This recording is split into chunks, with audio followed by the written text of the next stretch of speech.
Iran's secret base, buried deep within Pickaxe Mountain, is often called untouchable, a true fortress hidden beneath tons of solid rock. But even the deepest places have a weakness, a blind spot. What if the very earth meant to hide it now makes it a target? The US has weapons designed to crack the earth itself. The real fight isn't just hitting the base, it's finding a way to get inside. This flips our whole idea of underground war. So let's break down what we're actually talking about here. This isn't just some random bunker. The facility at Pickaxe Mountain is a massive complex buried deep underground for one reason: to be untouchable. The whole point is to hide their most sensitive projects so deep that no existing weapon can possibly reach them. We're talking about using hundreds of feet of solid rock as armor. Now, the US has a tool made for exactly this kind of problem. It's called the GBU-57, or the Massive Ordnance Penetrator. It's basically a 30,000-pound guided bomb that doesn't just explode on the surface. Instead, it's designed to smash through layers of earth and concrete, drilling its way down before it goes off. It is the king of all bunker busters. But here's the real question we're asking today. Is it enough? Has Iran finally managed to dig deeper than our bombs can reach? Have they built a fortress that even the biggest conventional bomb in the world can't crack? That's what we're digging into. We'll look at the real numbers, just how deep this base goes, what the GBU-57 can actually do, and what kind of next-generation weapons are on the drawing board to solve this exact problem. This is a hidden arms race, and the battlefield is hundreds of feet underground. So let's get specific. We're talking about a site dug into the Zagros Mountains, right near Iran's main nuclear facility at Natanz. For years, the world has been watching this spot. Satellite images have shown massive construction crews, heavy machinery, and most importantly, huge piles of excavated earth and rock. We call those spoil piles. By measuring the size of those piles, analysts can get a pretty good idea of just how big the underground complex is. And the numbers are staggering. This isn't just a basement. It's a full-blown subterranean city with a network of tunnels and huge chambers, all designed for one purpose: uranium enrichment. This is where they keep their advanced centrifuges, the machines that spin uranium gas at supersonic speeds to separate out the isotopes needed for either reactor fuel or a nuclear weapon. They've been moving this critical equipment from their older, more vulnerable facility at Natanz into this new mountain fortress. So, just how deep does it go? Based on analysis from groups like the James Martin Center for Non-Proliferation Studies, the main chambers are buried under an estimated 80 to 100 meters of solid rock and earth. Let's put that in perspective. That's between 260 and 330 feet. Think of a 30-story skyscraper, but laid on its side and buried under a mountain. This is a huge problem for any attacker.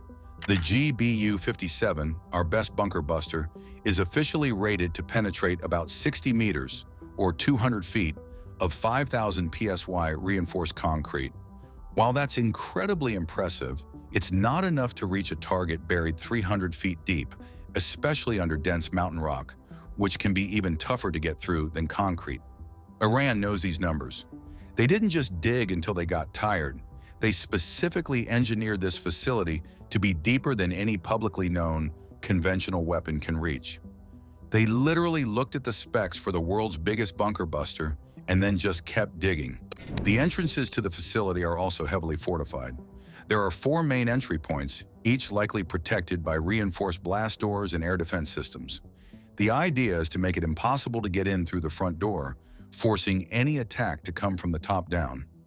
But if your best weapon can't even scratch the ceiling, you've got a serious problem. Iran has essentially created a nuclear-safe deposit box. They've built a vault so secure that they believe they can run their most sensitive programs inside, completely safe from attack. This changes the entire strategic calculation. It's not just a challenge, it's a direct statement that their program is now, in their eyes, untouchable. So if the world's biggest conventional bomb can't do the job, what's the alternative? First, you have to understand just what the GBU-57 Massive Ordnance Penetrator, or MOP, really is. This isn't just a bomb, it's a 30,000-pound, 20-foot-long spear made of a super-hardened steel alloy. It's not designed to just explode on the surface. It's designed to use its incredible weight and momentum to punch through the ground. Think of it like a giant metal dart thrown from 40,000 feet. It hits the ground at supersonic speed, and a special, super tough fuse is designed to survive that initial impact. It only detonates after the bomb has burrowed as deep as it can go, creating a massive explosion deep underground to maximize the shockwave. The problem is physics. Every foot of rock and dirt it travels through acts like a brake, slowing it down. The deeper the target, the more energy the bomb loses just getting there. At a certain point, it simply runs out of steam and stops before it can reach the target chamber. So what's the obvious solution? Hit the same spot twice. The first bomb is supposed to act like a can opener, blasting a crater and weakening the ground. The second bomb, aimed at the exact same hole, then theoretically has a clearer path to go even deeper. But this double-tap strategy has a huge flaw. The first explosion doesn't just vaporize the rock. It creates a massive crater filled with shattered, jumbled rubble. Trying to guide a second 30,000-pound bomb into that same moving, unstable hole from miles up is an unbelievable challenge. Even worse, that loose rubble can actually act like sand, cushioning the second bomb's impact and stopping it dead in its tracks, a phenomenon military planners call fratricide, where one weapon accidentally stops another. And then there's the delivery problem. The MOP is so enormous that only one aircraft in the entire US inventory can carry it, the B-2 Spirit stealth bomber, and it can only carry 2 at a time. This means you can't just send a wave of planes. You're talking about a small number of B-2s flying one of the most dangerous missions imaginable, deep into heavily defended Iranian airspace. They have to survive the trip in, drop their bombs with near-perfect precision, and then get out. Asking them to circle back for a second run on the exact same spot while every air defense system in the country is on high alert? That's bordering on a suicide mission. The hard truth is that the GBU-57, as it exists today, is likely at the very edge of its physical and strategic limits. It's an incredible piece of engineering, but Iran has literally built a problem that's 100 feet bigger than our solution. This has forced the Pentagon to go back to the drawing board, because when your best weapon isn't good enough, you have only one choice: build a better one. So the Pentagon is facing a physics problem. When you can't solve it with more brute force, you have to get smarter. You have to change the rules of the game. The most direct answer is building a new generation of the MOP itself, and that's exactly what's happening. The Air Force is already working on the next generation penetrator, a weapon designed from the ground up to defeat targets that the current GBU-57 can't. We don't know the exact details, but the concept is to redesign the entire weapon. It's not just about making it heavier, it's about making it more efficient. Think of a sleeker, more aerodynamic shape to reduce drag, a new tougher metal alloy for the casing that won't deform on impact, and most importantly, a smart fuse that can sense the layers of rock and concrete, detonating at the absolute perfect moment to maximize damage. But what if a bigger gravity bomb just isn't the answer, no matter how smart it is? That's where the conversation shifts from mass to velocity. The incredible destructive power of an object is based on its mass and its speed squared. Doubling the weight of a bomb doubles its energy, but doubling its speed quadruples its energy. This is the principle behind hypersonic weapons. Imagine a penetrator, not dropped from a bomber, but fired from a rocket, hitting the mountain at over 5 times the speed of sound. At those speeds, the sheer kinetic force of the impact is almost unimaginable. The weapon would liquefy rock on contact, vaporizing a path for the warhead following behind it. It wouldn't just be a bunker buster, it would be a bunker eraser. Then there are the more exotic and, frankly, more terrifying options. For years, the military has researched concepts like rods from God, which are basically massive tungsten telephone poles dropped from orbit. They would have no explosives at all, but would hit the ground with the force of a small nuclear weapon, capable of penetrating hundreds of feet through solid rock. And that brings us to the final, unthinkable option, the nuclear one. The United States has the B-6112 nuclear bomb.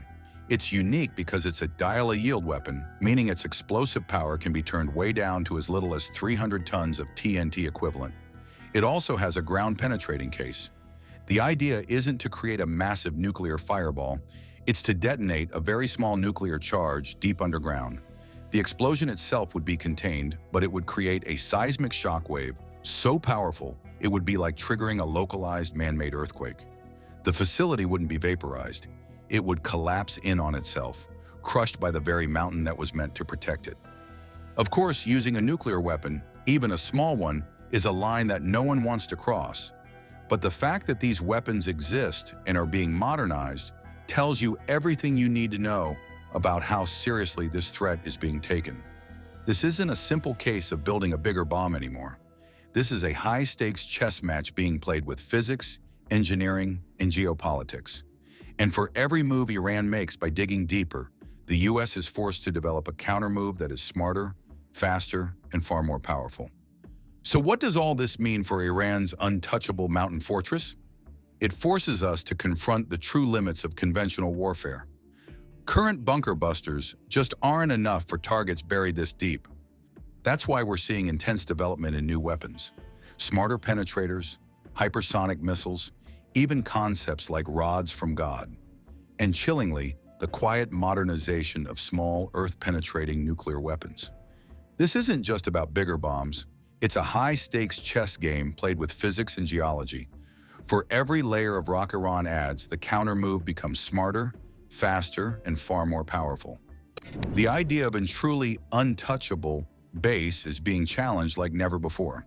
The very ground meant to hide these secrets could ultimately be what gives them away. The future of this underground arms race, and the weapons designed to crack the earth itself, is still unfolding. The truth, as always, is often buried deep. A $35,000 drone has changed the course of modern warfare in ways few anticipated. Iran spent years developing a weapon that struck fear across the Middle East. Affordable, relentless, and deployed in overwhelming numbers. Then the United States executed an unprecedented strategy. It captured the very same drone, rebuilt it, stamped it, made in America, and turned it against its creators. How can a nation's own weapon be used against it? And what does this mean for the future of war? Join us as we reveal how the United States just cloned Iran's most feared drone and how it changes everything. For years, the United States military operated with one unspoken assumption, that raw technological superiority would always be enough. The idea that a drone costing roughly the same as a used car could challenge that dominance seemed almost laughable. America had stealth fighters that cost over $100 million each. It had cruise missiles that could thread a window from 1,000 miles away. It had aircraft carriers that projected power across entire oceans. The notion that a cheap, propeller-driven flying bomb could threaten any of that seemed almost absurd. Then came the Shahed. Iran's Shahed 136 is not an impressive machine on paper. It is a delta-winged, propeller-driven drone with a small warhead and no pilot. It does not evade radar with cutting-edge stealth coatings. It does not fire back when attacked. It flies relatively slowly, at low altitude, guided by GPS coordinates to a pre-programmed target. And when it arrives, it explodes. That is the entire concept. There is no recovery. There is no second mission. The drone is the weapon, and the weapon is expendable. And yet this relatively unsophisticated drone did something that billion-dollar weapon systems could not. It broke the economics of modern air defense. And once it broke them, nothing in the calculus of modern warfare was ever quite the same again. To understand why the Shahed was so strategically disruptive, you have to understand how air defense economics work. Every air defense system operates on a basic principle. The cost of intercepting an incoming threat must be justified by the value of what you are protecting. For most of military history, that equation made sense. Incoming missiles and aircraft were expensive to build and operate, so spending $1 million to shoot one down was rational. The attacker was losing something valuable every time they fired. The defender was spending money, but so was the attacker. The Shahed shattered that logic completely. When Russia began deploying Iranian-supplied Shahed drones against Ukraine in massive numbers, Western defense analysts watched in quiet horror. Not because the drones were destroying targets with pinpoint precision, but because of what it was costing to stop them. Ukraine and its allies were firing Patriot interceptors worth over $1 million each to destroy drones that cost somewhere between $20,000 and $50,000 to build. The attacker was spending a fraction of what the defender was spending. Every single engagement was a financial victory for Iran and Russia, regardless of whether the drone hit its target or not. The Shahed did not need to be accurate. It needed to be plentiful. And it was. Thousands of them were produced, deployed, and launched, attacking from multiple directions simultaneously. They flew at night to complicate visual detection. They flew low to complicate radar detection. They forced defenders to make impossible choices at every engagement. Exhaust your interceptor stockpile or let them through and accept the damage. Either way, the attacker benefits. This was the strategic lesson that shook every major military on Earth. The United States military studied this lesson very carefully. Defense analysts wrote about it. Think tanks published reports on it. The War Zone, one of the most respected military publications in the country, had been arguing for years that America needed to be building tens of thousands of Shahed clones immediately. The logic was simple and uncomfortable. If this strategy works against us and our allies, we need to be able to use it too. And we need to be able to use it at scale. And then America did exactly that. The low-cost, uncrewed combat attack system, known as Lucas, is the American answer to the Shahed 136. And the connection between the two is not subtle or theoretical.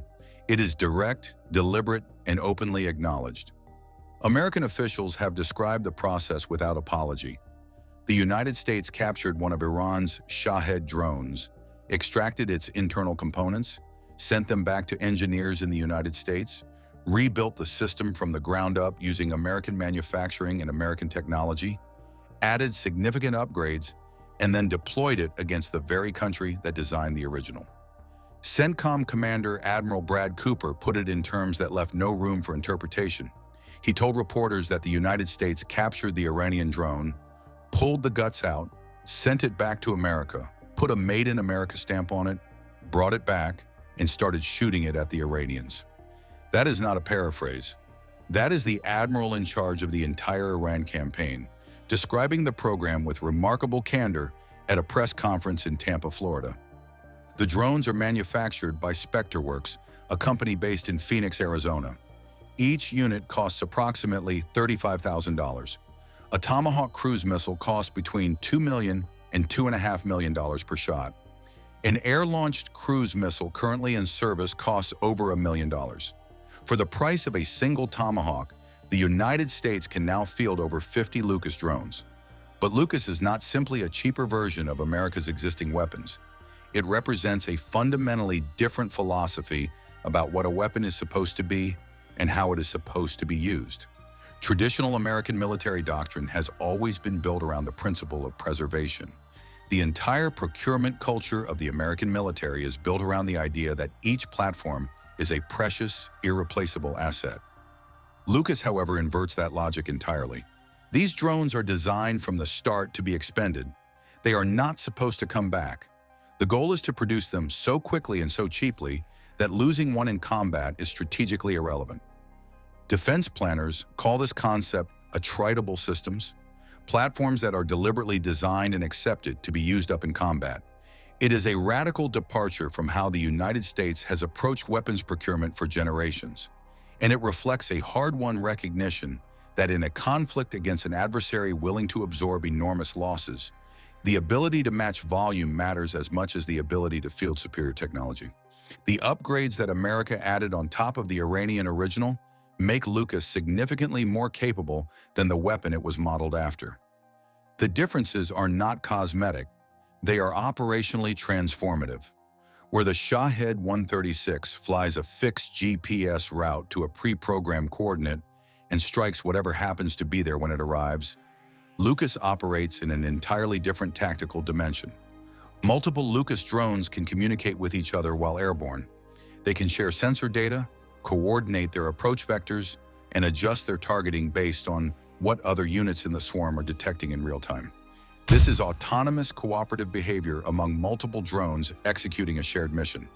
Some units in the fleet are equipped with Starlink satellite terminals, giving them beyond line-of-sight connectivity that allows targeting information to be updated while the drone is already in flight toward its objective.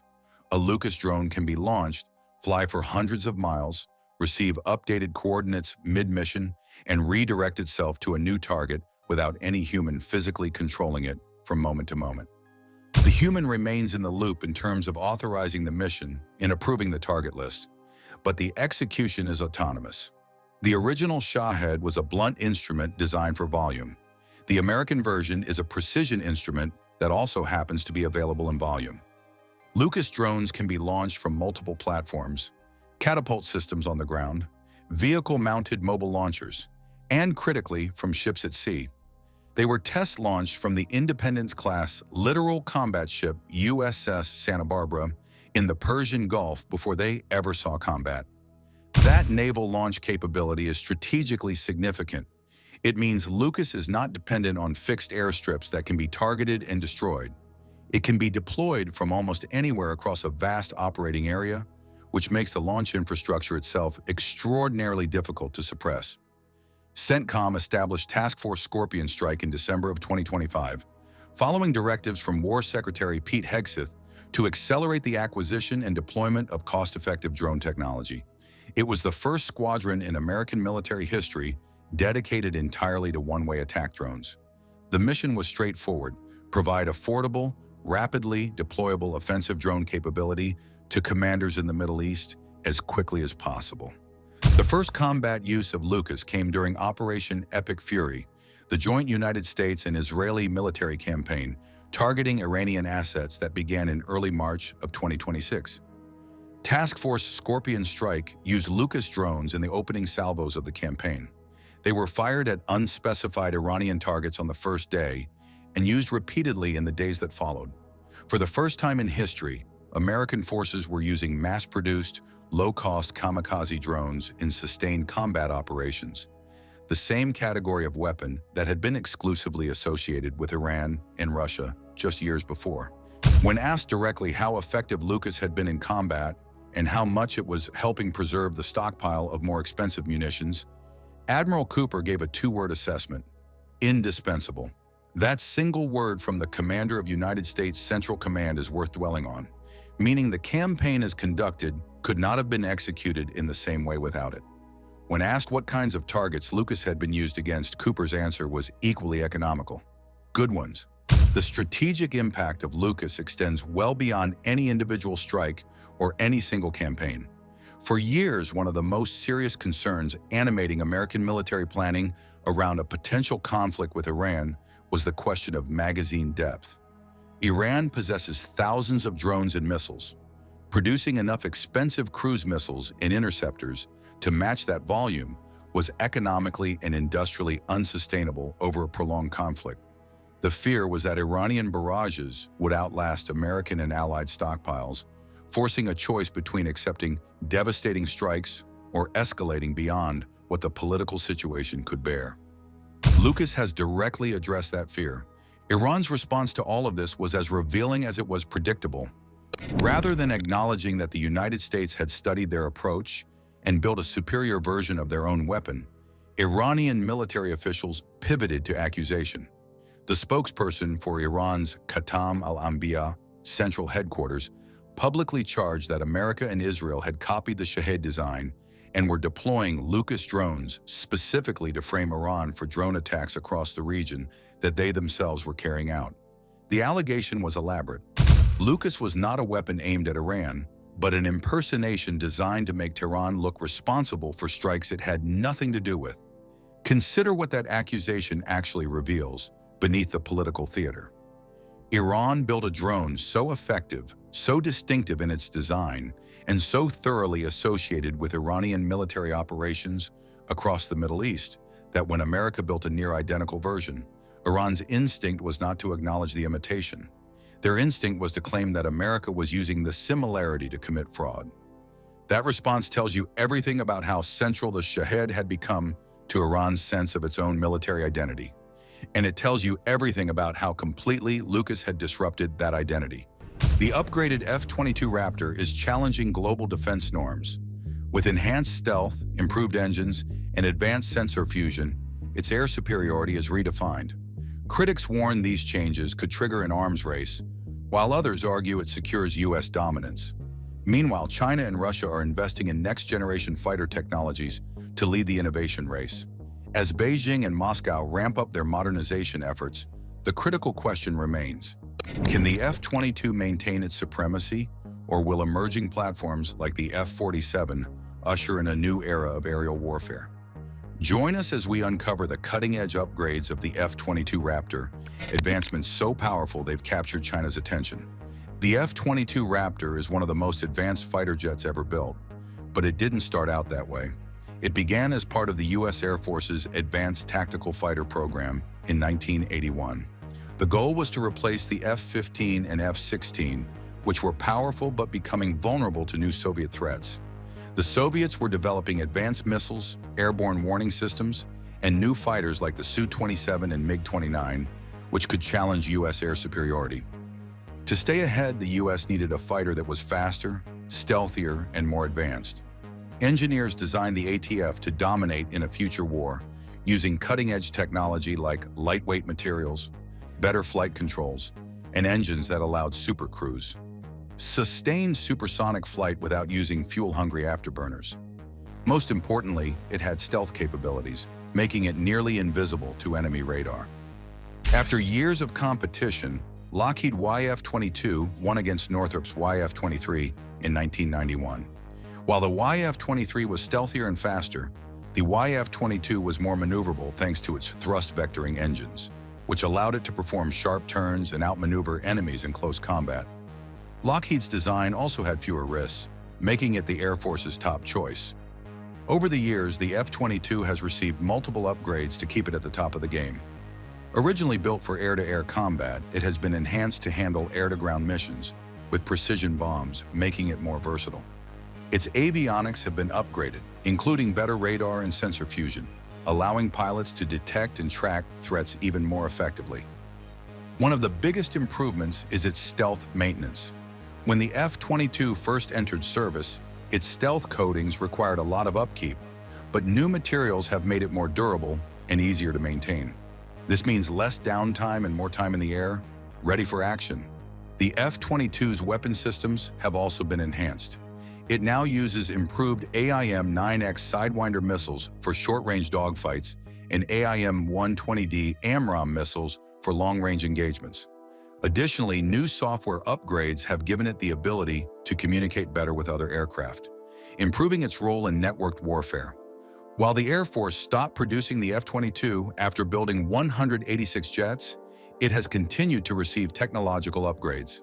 Some of these improvements come from lessons learned during the development of the upcoming next-generation air dominance fighter, and they have enhanced the fighter jet's ability to detect, track, and eliminate threats before they even know it's there. These technological upgrades have significantly strengthened one of the F-22's most critical advantages, its radar and sensor systems. The jet's AN/APG-77 radar allows pilots to spot enemy aircraft from extreme distances while staying undetected. This radar uses active electronically scanned array technology, which improves tracking and targeting while reducing the chance of being detected by enemy systems. Combined with powerful jamming capabilities, the F-22 can disrupt enemy communications and radar, making it even harder to counter. The F-22 doesn't just rely on stealth, it's also armed with some of the deadliest air-to-air weapons in the world. The AIM-120 AMRAAM missile is its primary long-range weapon, designed to engage enemy aircraft before they get close. For close-range combat, the AIM-9X Sidewinder offers unmatched agility, allowing the Raptor to take down threats even during high-speed dogfights. Additionally, the F-22 carries an M61 Vulcan 20mm cannon, a 6-barrel rotary gun capable of firing 6,000 rounds per minute. This provides a powerful backup for situations where missiles aren't an option. Speed and agility are key to the F-22's dominance. Its thrust vectoring nozzles give it unmatched control in the air, allowing it to perform maneuvers no other fighter can match. Whether it's executing high G turns, rapid climbs, or sudden dives, the Raptor can outmaneuver opponents with ease. This ability is critical in dogfights, where the slightest advantage can mean the difference between victory and defeat. Former pilots often describe flying the F-22 as effortless, with its advanced flight controls making complex maneuvers feel smooth and precise. This agility ensures the Raptor can engage and disengage at will, giving its pilots complete control over the battlefield.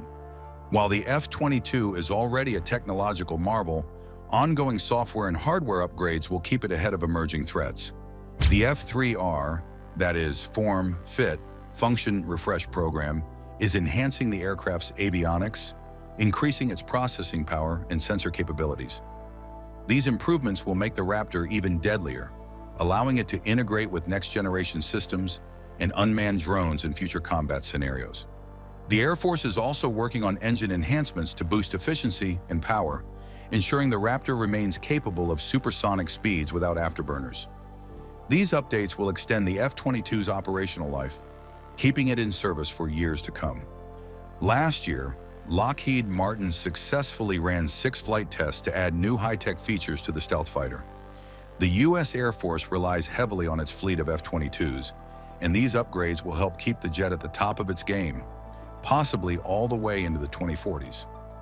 Some of the biggest improvements include a new infrared defensive system, advanced sensors, and special stealthy drop tanks that extend its range. At the 2025 Air and Space Forces Warfare Symposium, Lockheed Martin shared updates about these developments. Right now, the Air Force has about 180 F-22s, though 32 of them are older models used only for training and testing. Mike Shoemaker, a top executive at Lockheed Martin, emphasized the significance of the upgrades, stating that modern fighter jets must have enhanced vision, quicker threat detection, and extended strike capabilities. He mentioned that recent flight tests had concentrated on integrating advanced sensors to improve the F-22 Raptor's ability to track and engage targets from much greater distances, significantly boosting its combat advantage. While Lockheed Martin didn't share specific details about these sensors, the Air Force has been testing stealthy underwing pods on the F-22 for years. Many experts believe these pods house an advanced infrared search and track system, which would allow the Raptor to detect enemy aircraft without using radar, perfect for staying hidden while hunting down threats. Another major improvement coming to the F-22 is its next-generation infrared defensive system. Mike confirmed that Lockheed Martin is already under contract to integrate this technology, which will give the Raptor better missile warning capabilities and long-range detection. In simple terms, this means the jet will not only be better at spotting enemies, but also at avoiding surprise attacks. Lockheed Martin previously revealed that IRDS will use a distributed sensor system based on Pickaxe technology, first introduced in 2022. Pickaxe sensors provide a constant infrared view of the battlefield, helping pilots detect and track threats, even in complete darkness. So far, these sensors have only been fully integrated into F-5 advanced Tiger jets used by private military contractors. Now they're making their way to the world's most advanced stealth fighter. Mike's comments confirm that the F-22's new advanced sensor upgrade is different from the infrared search and track distributed system. This suggests that the Raptor may get even more advanced infrared tracking capabilities. Adding an extra infrared sensor pod alongside IRDS makes sense. Traditional IRST systems, whether built into jets or carried as external pods, typically use large, swiveling sensors to track targets from different angles. TAC IRST, the system being developed for the F-22, works differently. In 2017, Ken Merchant, a Lockheed Martin executive for the F-22 program, explained that there wasn't enough space inside the jet to install a full IRST system like the F-35's Electro-Optical Targeting System, or EOTS. EOTS mainly helps with air-to-ground targeting, but it also has infrared tracking capabilities. Even on its own, IRDS would be a huge improvement over the F-22's current ANAAR-56 missile launch detector, which only provides basic infrared warnings. TASI IRST sensors spread across the aircraft could help the Raptor detect threats more effectively, similar to how the F-35 distributed aperture system works. Using both built-in and podded IRST sensors together would be a game changer. As experts have explained, traditional IRST sensors can only detect a target's direction and movement, but struggle to determine its exact range. However, if two aircraft with IRST systems share data, they can quickly triangulate a target's position with precision. Lockheed Martin has already demonstrated this kind of teamwork using its Legion pod, which features an IRST-21 sensor. This system can provide high-quality targeting data and has been tested on various fighter jets. The F-22 was originally supposed to have an IRST system, but budget cuts removed it late in development. Now, with stealth technology becoming more common worldwide, the U.S. military sees infrared tracking as crucial. Unlike radar, which actively sends out signals that enemies can detect, IRST works passively. It simply listens for heat signatures, making it perfect for tracking stealth aircraft. IRST can also help radar systems lock onto targets more effectively, providing better accuracy without revealing the jet's position. One of the biggest advantages of IRST is that it's immune to electronic warfare. Modern enemy forces use jamming technology to disrupt radars, but infrared tracking can't be blocked in the same way. This makes IRST a powerful tool for detecting and tracking stealthy threats. Mike reassured that any new F-22 upgrades would maintain the aircraft's stealth capabilities. This is crucial as the U.S. faces increasing threats from advanced enemy aircraft and stealthy weapons. China, for example, recently unveiled two new stealth fighter designs, signaling rapid advancements in their air combat technology. He also emphasized the importance of detecting threats from greater distances in modern air combat. He explained that if an aircraft could sense and see farther, it would also be able to share that information with other units. The F-22 Raptor had already proven itself as one of the most advanced fighters, acting as a central coordinator for larger aerial teams. Mike noted that it could gather intelligence, guide other aircraft, and ensure air superiority. Lockheed Martin, alongside the U.S. Air Force and industry partners, had been working to enhance the Raptor's communication and networking abilities to further improve its role in battle. According to Lockheed Martin, the F-22 was the first combat aircraft to fully utilize an open mission systems architecture, which allowed for faster and easier software upgrades. This feature made the aircraft highly adaptable to new technologies. A major software update known as Release 4 was in its final testing phase. If everything proceeded as planned, the update would be available for the entire F-22 fleet by the end of the spring.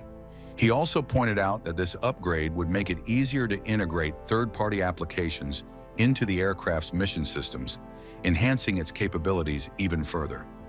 When discussing the timeline for the Raptor's new sensor capabilities, Mike mentioned that they were expected to be delivered to the fleet within the next few years. In the meantime, he highlighted that the F-22 remained in high demand. It was also revealed that Lockheed Martin had been supporting increased operations and deployments despite the relatively small size of the F-22 fleet. He acknowledged the challenges of maintaining a fleet that had accumulated over 500,000 flying hours, but reassured that the aircraft would not require major structural upgrades to continue serving well into the 2040s. The long-term future of the F-22, however, remained tied to the Air Force's next-generation air dominance program. Originally designed to replace the Raptor, NGAD had undergone a detailed review the previous year. It was suggested that the analysis appeared to favor continuing the program as planned, although concerns about affordability persisted. Developing a next-generation fighter required significant funding, which had to be balanced with other military priorities, such as stealth refueling tankers and AI-powered drone wingmen, known as collaborative combat aircraft. Additionally, rising costs in the Sentinel intercontinental ballistic missile program had forced the Air Force to reassess its budget. Shoemaker also mentioned that discussions were still ongoing regarding the optimal size of the B-21 Raider stealth bomber fleet. Meanwhile, the Department of Defense was facing potential budget cuts to existing programs in order to redirect resources toward new priorities, including the Golden Dome missile defense system. Despite these uncertainties, Lockheed Martin remained confident in the F-22's continued importance. It was indicated that the aircraft's upgrades were already contributing to NGAD research, ensuring its relevance in modern air combat. However, as the U.S. Air Force moves forward with the next generation of fighters, a major shift is underway. The recent unveiling of the F-47, the Air Force's newest jet, marks a significant leap beyond the F-22, offering superior range, stealth, and cost-effectiveness. Air Force Chief of Staff General David W. Alvin, who spoke at a high-profile event alongside former President Donald Trump, revealed new details about this once-secret aircraft. Alvin reportedly stated that, despite claims from adversaries, the F-47 would be the first crewed sixth-generation fighter in the world. His comments were seen as a response to China, which had recently unveiled its own stealth aircraft. He explained that the F-47 would join the B-21 Raider stealth bomber in the Air Force's new fleet and would be equipped with advanced stealth technology, next-generation sensors, and long-range attack capabilities. These features, he noted, would make the aircraft highly effective in contested battle zones. Although the Air Force did not reveal all details about the F-47, the concept images released showed notable design differences compared to previous fifth-generation fighters like the F-22 and F-35. Observers noted that while the F-47 had a traditional, stealthy nose and bubble canopy, it also included forward canards and sharply angled wings, features not commonly associated with stealth aircraft. Alvin reportedly emphasized that the F-47 would have a significantly longer range than the F-22. The existing F-22 could fly more than 1,850 miles with external fuel tanks before needing to refuel, but the F-47 was expected to exceed that distance considerably. Discussions within the Air Force had suggested the possibility of producing two variants of the aircraft, one larger version designed for long-range missions, particularly in the Pacific, and another smaller version optimized for shorter-range operations in Europe. According to the Air Force, the F-47 represents a major leap forward and had been designed with a modular system that would allow it to be upgraded over time. Officials expressed confidence that this approach would ensure the aircraft remained effective for decades. Alvin further explained that for the past 5 years, the Air Force had been testing NGAD technologies using experimental X-planes. These test aircraft had flown hundreds of hours, helping engineers refine advanced systems and accelerate the development process. He stated that this extensive testing had allowed them to push the limits of technology and bring the fighter into service more quickly than previous programs. He also reportedly expressed confidence that the F-47 would be operational within former President Trump's administration, which would last until January 2029. Comparisons were made to the F-22, which took 6 years to progress from selection in 1991 to its first production flight. It was also noted that references to NGAD test flights had surfaced as early as 2020. However, former Air Force Secretary Frank Kendall had later revealed that prototype flights had likely taken place even earlier, possibly in the mid-2010s. One of the biggest issues with the F-22 was its cost. While the basic construction of each jet cost around $140 million, once research, development, and other expenses were included, the price soared to about $350 million per aircraft. Now, with the Next Generation Air Dominance program, the Air Force plans to field between 220 and 250 advanced fighters. The F-47, a product of this effort, is expected to be a game-changer. Unlike older stealth aircraft, which required extensive maintenance to keep their radar-evading surfaces intact, the F-47 will feature a more durable design, reducing downtime and making it combat-ready more often. This design philosophy follows lessons learned from the new B-21 Raider bomber, which was built to fly frequently without excessive maintenance. The F-47 is also built for adaptability. Thanks to digital engineering and an open systems approach, its software, sensors, and mission equipment can be upgraded quickly and easily. It will also need fewer crew members and ground support to operate, making it more flexible in real-world missions. Boeing won the contract to develop the F-47, which will now enter its engineering and testing phase. Initially, a small number of test aircraft will be produced, with options for further production later. Boeing stated that this fighter will continue its legacy of building some of the most famous aircraft in U.S. history, including the P-51 Mustang, F-15 Eagle, and F/A-18 Hornet. The decision to select Boeing over Lockheed Martin was surprising to some. Boeing has faced issues with several military projects, such as the KC-46 tanker and T-7 trainer, resulting in significant cost overruns. Meanwhile, Lockheed, the maker of the F-22 and F-35, has struggled with delays in upgrading the F-35's technology and managing its high maintenance costs. However, the Air Force has not publicly shared the reasons behind its choice. Despite the debates surrounding the selection process, the Air Force remains focused on ensuring air superiority. The next-generation fighter is expected to dominate the skies, keeping the U.S. ahead of threats for decades.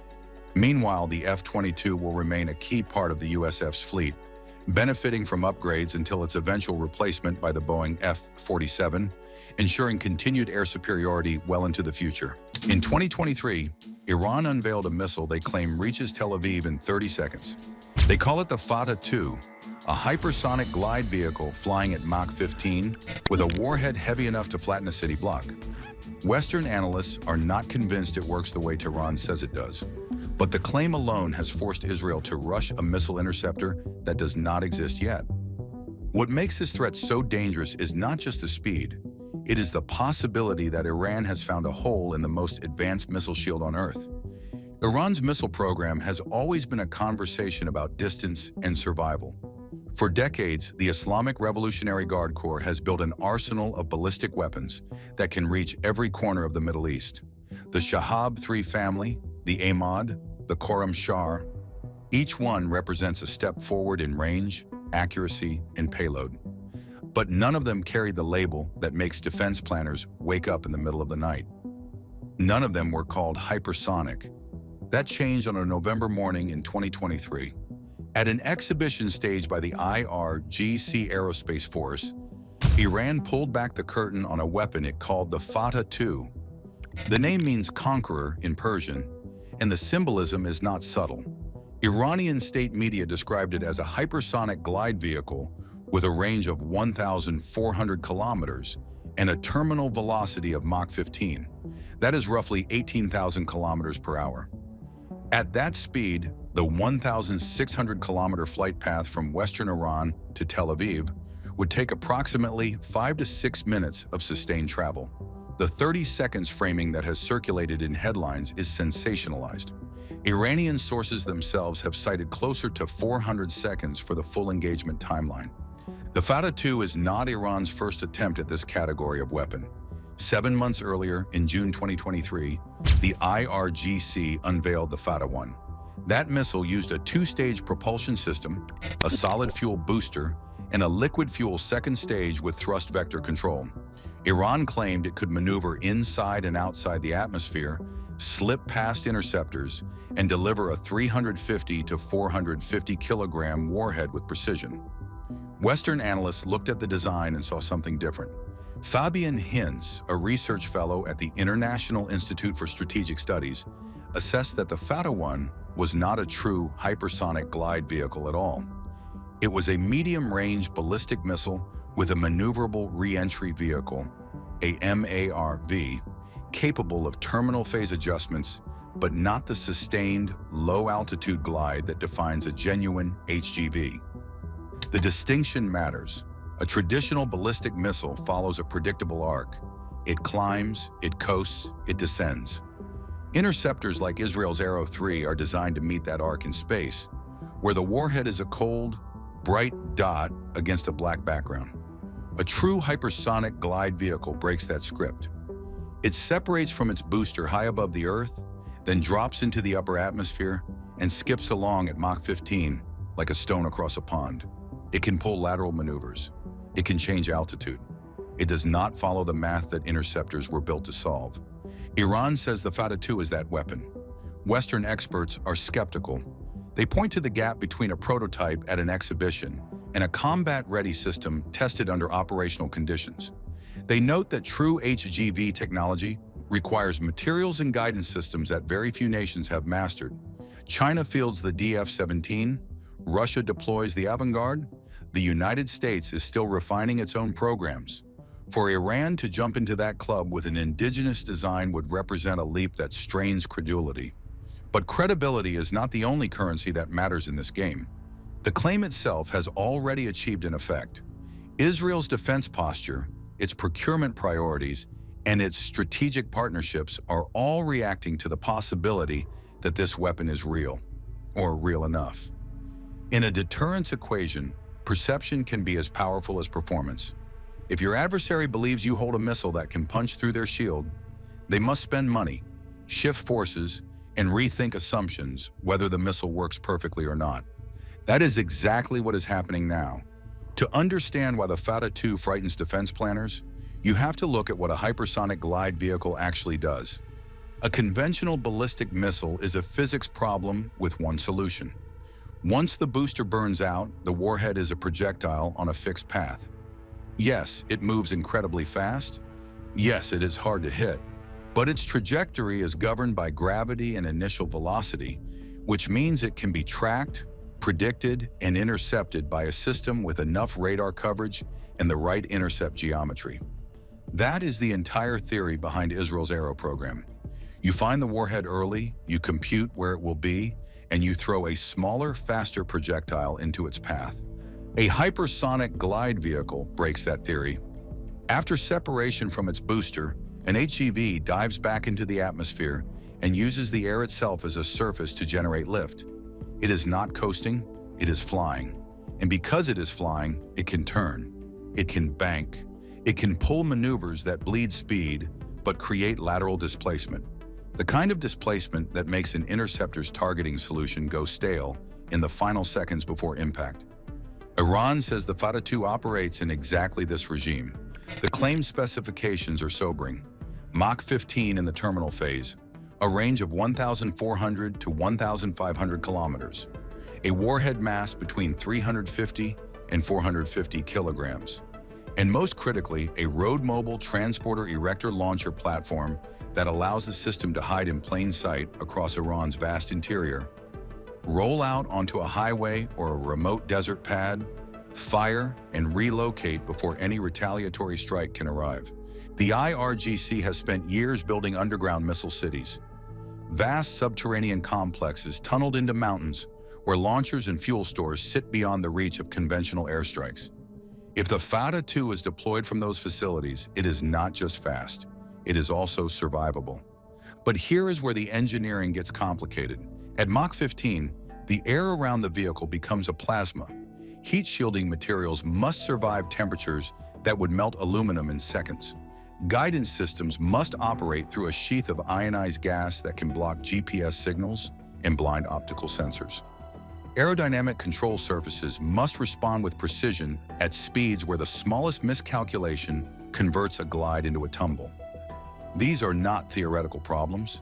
They are the exact barriers that have slowed American, Russian, and Chinese hypersonic programs for decades. Iran claims to have solved them. Western analysts are not so sure. The War Zone and several defense publications have noted that the Fata-1's design, a MARV with a small solid propellant motor and thrust vector control, is clever but limited. It can maneuver but only in the final phase of descent. It cannot sustain the flat, skipping trajectory of a true glide vehicle. The Fata-2, if it genuinely shifts to an HGV design, would represent a qualitative step forward. But the step from a prototype on a showroom floor to a weapon that can reliably hit a target under combat conditions is one that many nations have tried and failed to make. The speed numbers deserve a closer look. Mach 15 is approximately 5.1 kilometers per second. A missile traveling at that velocity across the roughly 1,600 kilometer distance from Iran's western border to Tel Aviv would need a little over 5 minutes of pure flight time at that sustained speed. In reality, the ascent phase is slower, the glide phase is faster, and the terminal dive bleeds speed as the vehicle maneuvers. A total flight time in the range of 6 to 7 minutes is a more realistic baseline than the headline 30 seconds. That number appears to be compressed sensationalism. Iranian sources have themselves cited engagement timelines closer to 400 seconds. Even at 6 minutes, the timeline is brutal. Israel's warning network must detect the launch, classify the trajectory, cue interceptors, and achieve an exo-atmospheric kill, all before the warhead reaches Israeli airspace. That sequence is already tight against conventional ballistic missiles. Against a maneuvering glide vehicle, it becomes a problem that current interceptors were not designed to solve. Israel's missile defense architecture is the most layered and combat-tested system on the planet. At the bottom tier sits Iron Dome. It is built for rockets, artillery, and short-range missiles.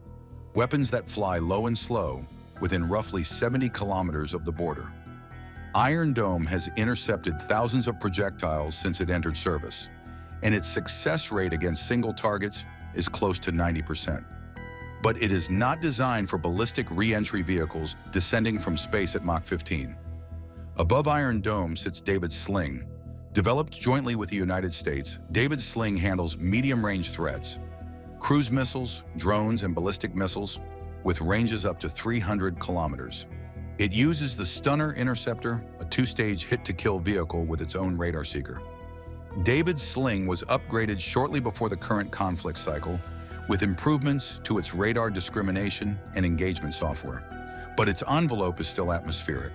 It is not built to chase a glide vehicle that spends most of its flight in the upper atmosphere or diving back down at angles that compress the engagement window to seconds. The top tier is Arrow. Arrow 2 handles ballistic missiles inside the atmosphere. Arrow 3 handles them outside. Arrow 3 is the crown jewel. It is an exo-atmospheric interceptor that carries its own sensor and can engage warheads hundreds of kilometers above the Earth, long before they begin their terminal descent. It has been tested against complex targets, sold to Germany in a €4 billion deal, and integrated with American early warning satellites.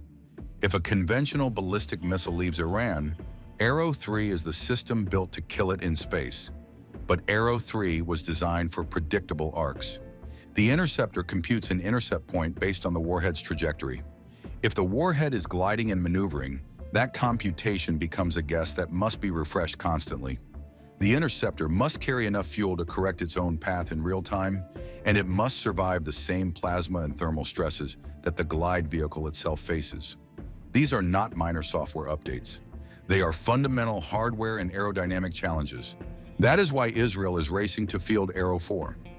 Arrow 4 is the first Western interceptor specifically designed to engage hypersonic glide vehicles and maneuvering warheads. It is being developed jointly by Israel and the United States, with Israel Aerospace Industries and Boeing leading the engineering. According to IAI CEO Boaz Levy, the system is nearing operational readiness and will enter live trials in mid-2026. The design combines advanced agility, AI-enhanced targeting to discriminate decoys from warheads, and an interceptor that can maneuver in the same flight regime as the threats it is meant to kill. The timeline is tight. Iran has already claimed to use Fatah family missiles in combat. During the October 2024 strikes on Israel, researchers from the James Martin Center for Non-Proliferation Studies identified debris consistent with Fatah 1 components. Iran claimed hypersonic missile launches again during the June 2025 conflict and in the 2026 operations. The footage and claims from early 2026 remain contested. Some social media clips were flagged as AI generated by detection platforms, and independent verification has been limited.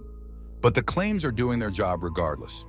Every time Iran announces a hypersonic strike, Israel must treat the threat as real until proven otherwise. That means firing expensive interceptors, scrambling fighter jets, and activating civil defense networks. It means wearing down the very system that Arrow 4 is meant to reinforce. And here is the cruelest math in missile defense. Interceptors cost more than the missiles they shoot down. A saturation attack with cheap ballistic missiles can exhaust an expensive shield. If some of those missiles are hypersonic and demand even more sophisticated interceptors, the cost asymmetry becomes staggering. The United States is not standing on the sidelines. Aegis destroyers in the Eastern Mediterranean carry the SM-6 interceptor, which has a limited capability against maneuvering targets at the edge of the atmosphere. But the SM-6 was designed primarily for cruise missiles and aircraft. Against a dedicated hypersonic glide vehicle, its effectiveness is uncertain. The U.S. Navy has spent billions on hypersonic defense research, yet no American system has intercepted a true HGV in combat. Israel is building the answer, but it is not ready yet. The Fatah 2 is not just an Iranian missile, it is a symptom of a larger shift in how nations threaten each other from a distance. Russia fields the Avangard. China fields the DF-17 and is testing even more advanced variants. The United States is chasing its own programs under the Navy's conventional prompt strike and the Army's long-range hypersonic weapon. Hypersonic technology is proliferating faster than the defense is meant to stop it, and Iran has apparently decided it wants a seat at that table. Whether it has earned that seat is the open question. The evidence for Iranian hypersonic combat use is fragmentary. Debris analysis from 2024 suggests Fatah-1 components may have been present in strikes on Israel, but Fatah-1 is not a true HGV. It is a maneuverable re-entry vehicle with limited exo-atmospheric agility. If Iran is now deploying the Fatah-2 with a genuine glide vehicle, the threat escalates qualitatively. The difference between an MARV that can wiggle in the final seconds and an HGV that can skip and bank across hundreds of kilometers is the difference between a hard target and a nearly impossible one. Israel's response tells us what the defense establishment believes. Arrow 4 is not a speculative science project. It is a crash program with American funding, Israeli engineering, and a deployment date measured in months rather than years. Germany's €4 billion purchase of Arrow 3 already demonstrated that Israeli missile defense has export value. Arrow 4, if it works, becomes the first Western system that can credibly advertise hypersonic kill capability. That is a strategic asset worth more than the missile itself. The broader lesson is about perception and posture. Iran does not need a perfect hypersonic missile to change the region's security calculus. It needs a credible one, a weapon that flies fast enough, maneuvers enough, and survives launch often enough to force Israel and the United States to treat every incoming threat as potentially unstoppable. That uncertainty drives spending, shifts doctrine, and creates political pressure to act before the threat matures. It is the same logic that governed nuclear deterrence during the Cold War. You did not need to fire the weapon. You only needed your adversary to believe you could. The Fatah-2 may or may not be the superweapon its name implies, but the fear it has created is already reshaping defenses, budgets, and alliances across the Middle East. Arrow 4 is coming, Iran's underground missile cities are expanding, and the race between the missile and the interceptor has only just begun.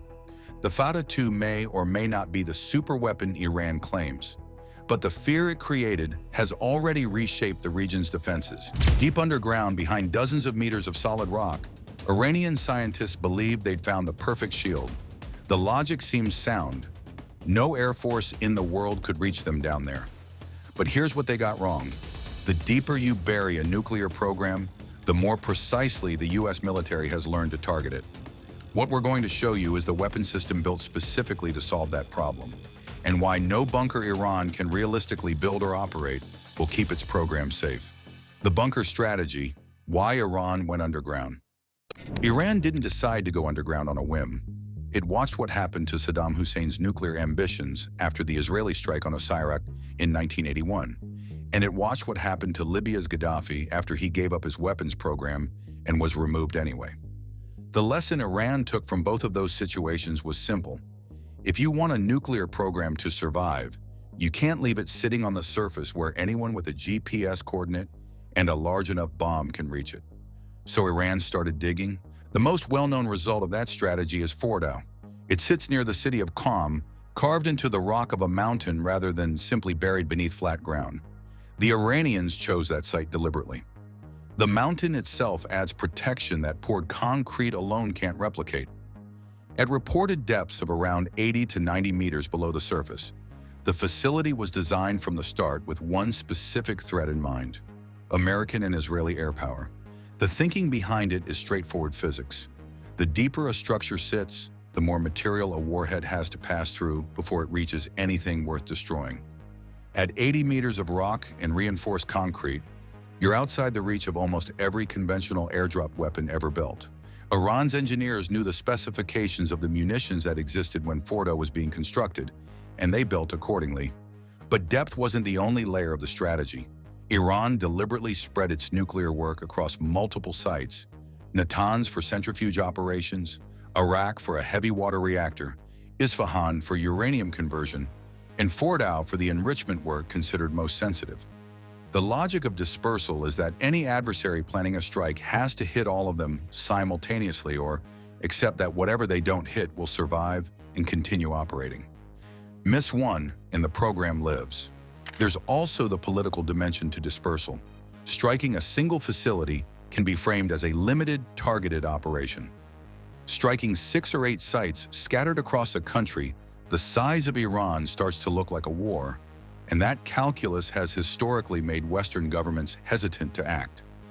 For years, that combination, depth plus dispersal plus political complexity, gave Iran genuine protection. Defense analysts in Washington and Tel Aviv debated openly whether Fordow was simply out of reach. Some concluded it was.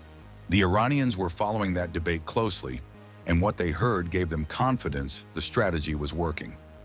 What they didn't fully account for was that the U.S. military was following the same debate, drawing the opposite conclusion and quietly funding the answer. That answer didn't come from diplomacy. It came from a weapons program that had been running in the background for years, built around a single question. What does it take to reach a target that conventional munitions simply cannot touch? The weapons built to answer the bunker, the GBU-57 Massive Ordnance Penetrator, doesn't have a subtle name, and it wasn't designed for subtle work. It weighs 30,000 pounds.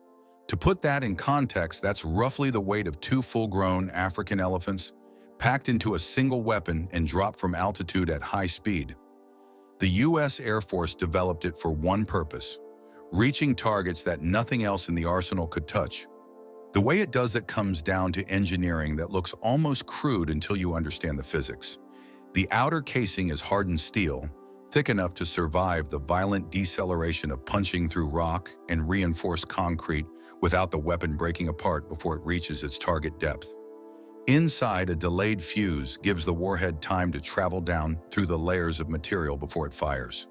The result is a weapon that can penetrate more than 60 meters of reinforced concrete and considerably more in softer ground before the 5,300-pound explosive fill detonates in whatever space it's reached. That number matters.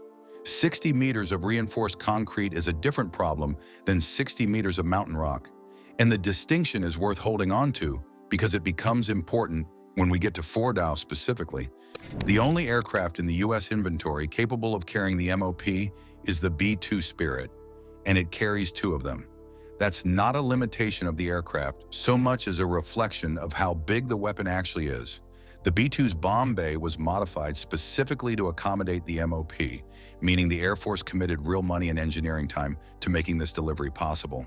You don't do that for a contingency plan. You do that because someone made a decision that this capability needed to exist and be ready.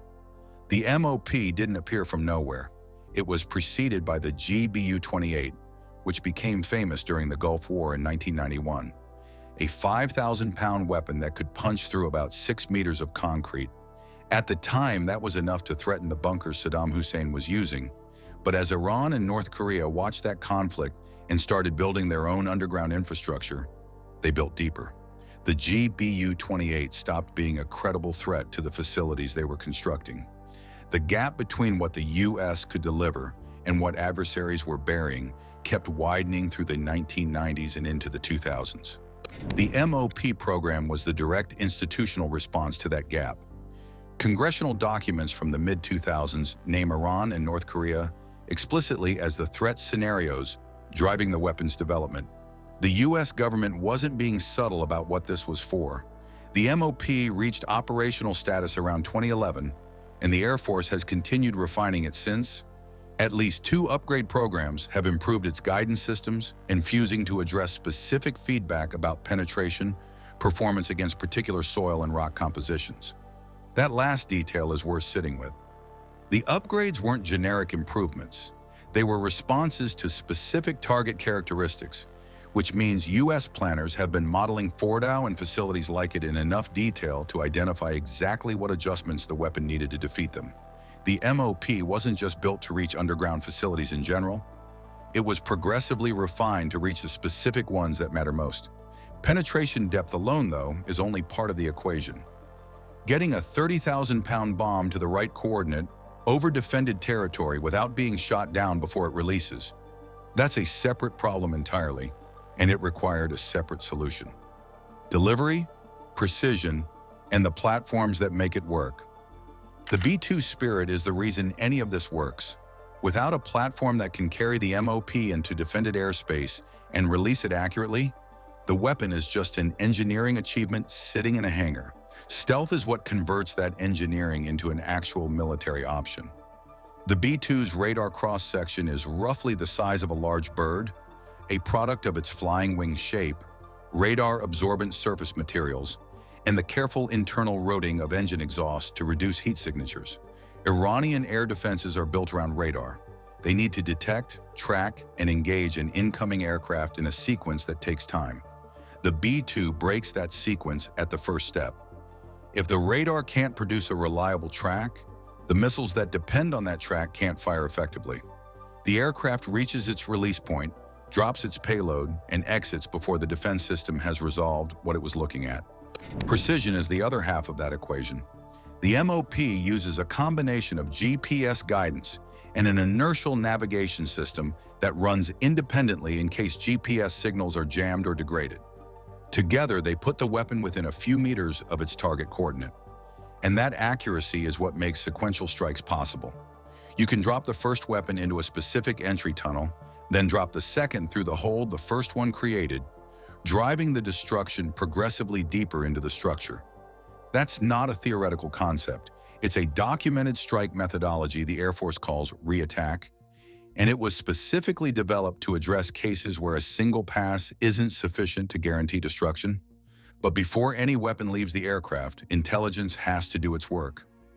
ISR, intelligence, surveillance, and reconnaissance, is what tells planners where exactly to aim. Satellites, signals collection, and aerial reconnaissance over years of observation have produced detailed models of facilities like Fordo, where the access tunnels enter the mountain, where the ventilation shafts run, where the power infrastructure connects, and where the internal chambers sit relative to the surface above them. Dropping a weapon accurately onto a coordinate is simple. Knowing which coordinate to give it, the one that collapses the right tunnel or severs the right shaft, is the product of years of collection work. The weapon and the intelligence system feeding it are inseparable. Now factor in the B-21 Raider, which has entered operational service and carries the same heavy payload capability as the B-2. The B-21 was designed with lessons from decades of stealth operations folded into its architecture from the start, rather than retrofitted over time. Its manufacturing approach also means the Air Force can build more of them at lower cost, which changes the calculus around how many aircraft are available for a given mission. The B-2 fleet is small, 20 aircraft total, and not all of them are mission-ready at any given time. The B-21 is intended to grow that number considerably. More aircraft means more simultaneous strike packages, which matters directly for the dispersal problem Iran built its program around. The more sites you can hit at once, the less the dispersal strategy protects. Iran's engineers designed Fordo with the threat environment of the early 2000s in mind. The delivery systems flying today are a generation past what those engineers were modeling, and the generation coming next is further still. The physics problem Iran can't solve. Here's the constraint that no amount of concrete or political maneuvering can fix. The deeper you bury a facility, the harder it becomes to actually run one. Enrichment centrifuges are precision instruments. They spin at tens of thousands of rotations per minute and require stable power, stable temperature, and constant maintenance. The deeper underground you place them, the more complex and expensive the infrastructure keeping them alive becomes. Ventilation shafts to remove heat, power lines running down from the surface, supply tunnels wide enough to move equipment in and out. Every one of those systems is a structural dependency. Sever the ventilation and the facility overheats. Cut the power and the centrifuges stop. Collapse the access tunnel and no one gets in or out. The mountain protects the facility from above, but it also creates a set of choke points that a sequenced strike package is specifically designed to exploit.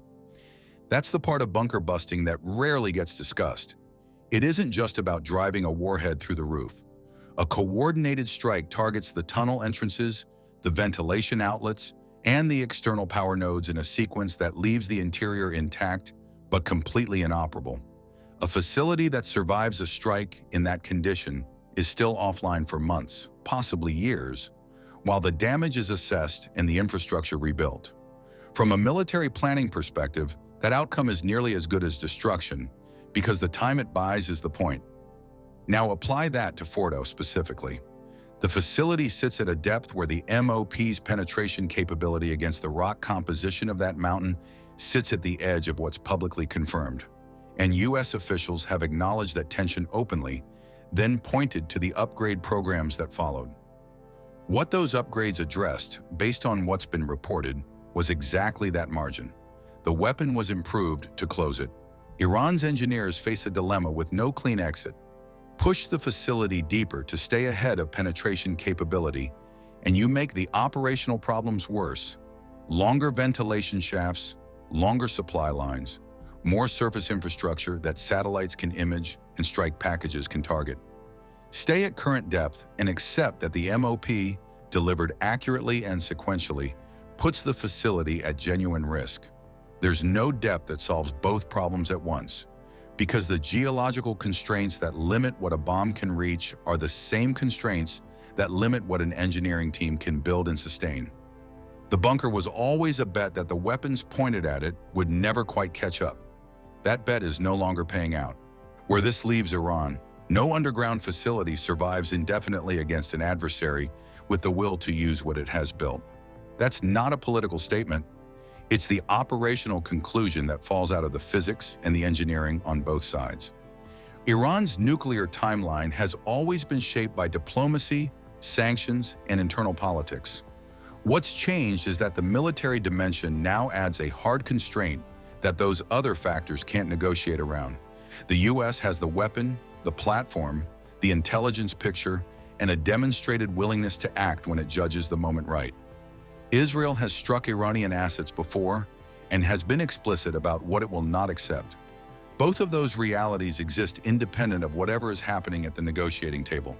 The bunker gave Iran's program survivability it didn't have before.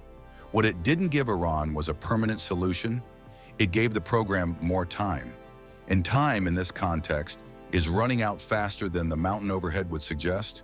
The bunker was Iran's answer to air power, and the MOP was America's answer to the bunker. That exchange is effectively over, and only one side came out ahead. On December 5th, 2011, an American stealth drone went down over Iran. Iranian forces didn't fire a missile. They jammed its brain and tricked it into landing intact inside enemy territory. That aircraft was the RQ-170 Sentinel, built by Skunk Works. It was supposed to be invisible. 14 years later, Skunk Works has built something that makes the RQ-170 look like a toy.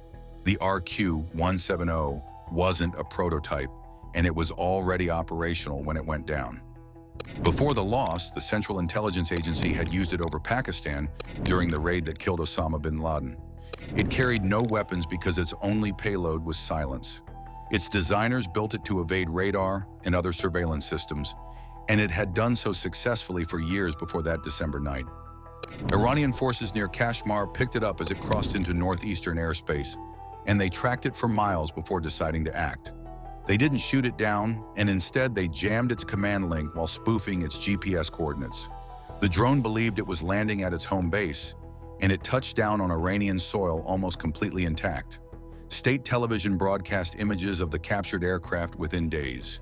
The Iranians displayed it on television, and within months they were reverse engineering it.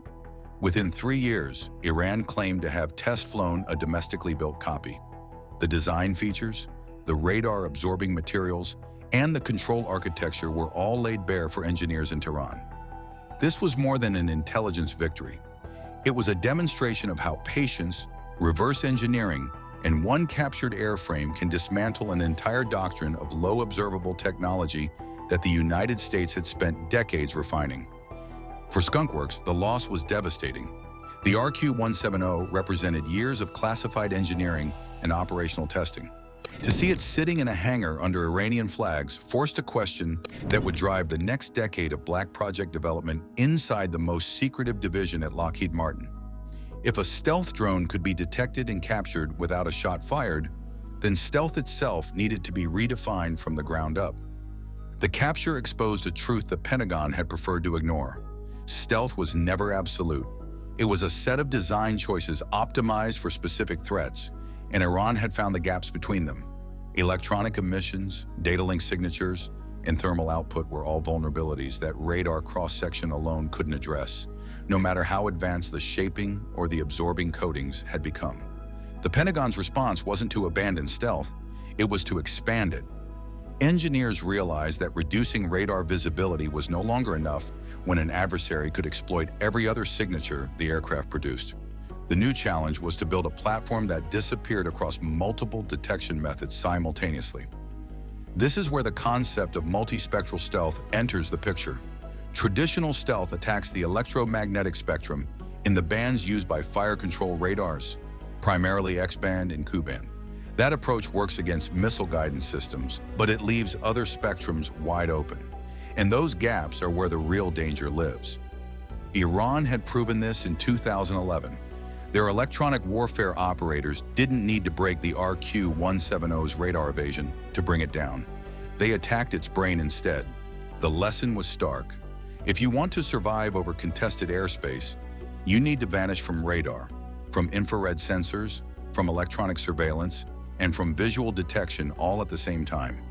In September 2025, Lockheed Martin Skunk Works did something unusual. They unveiled a new stealth drone in public. The aircraft was called Vectis, a Group 5 collaborative combat aircraft designed to operate as an unmanned wingman alongside the F-35, the F-22, and future fighter programs. First flight is targeted for 2027, and the program is self-funded by Lockheed, which means the company is betting its own money on a market the Air Force hasn't yet fully committed to. O.J. Sanchez, the vice president and general manager of Skunk Works, made the announcement. He said the ability to reach this concept didn't happen overnight. That statement carries weight because Skunk Works doesn't typically reveal its black projects to the public. The F-117, the F-22, and the RQ-170 all emerged from secrecy only after they were already flying or operational. The public unveiling of Vectis raises an immediate question. If this is what they're willing to show, then something far more advanced remains hidden behind the curtain. Vectis is a tactical platform. It's designed for air-to-air combat support, sensor sharing, and loyal wingman duties. It isn't a deep penetration strategic reconnaissance asset, and it doesn't replace the need for a high-altitude, long-endurance drone that can loiter over denied territory for days without being detected. That gap is obvious, and it's a gap that Skunk Works has historically been hired to fill. In November 2023, more than a year and a half before Vectis was ever revealed, a defense industry podcast dropped a claim that rippled through the aviation press. Vago Muradian, the editor-in-chief and host of the Defense and Aerospace Report, stated that a classified Skunk Works reconnaissance aircraft had already been delivered to the United States Air Force. He described it as exceeding the RQ-180 in capability, referring to the rumored Northrop Grumman high-altitude stealth drone that has never been officially acknowledged. Muradian said the program had been rescoped, not canceled. The capability requirements were so ambitious that the design had to be revised before the next block of aircraft could move forward. This is the language of a program that already exists in hardware, not on a drawing board. The RQ-180, if real, is understood to be a replacement for the U-2 Dragon Lady and the retired RQ-4 Global Hawk. A Skunk Works competitor would need to outperform it by a wide margin to justify continued Air Force investment. The description fits a strategic intelligence, surveillance, and reconnaissance platform. Operating at high altitude with long endurance and extreme stealth is exactly what the Pentagon needs to monitor mobile missile launchers and underground facilities in denied airspace.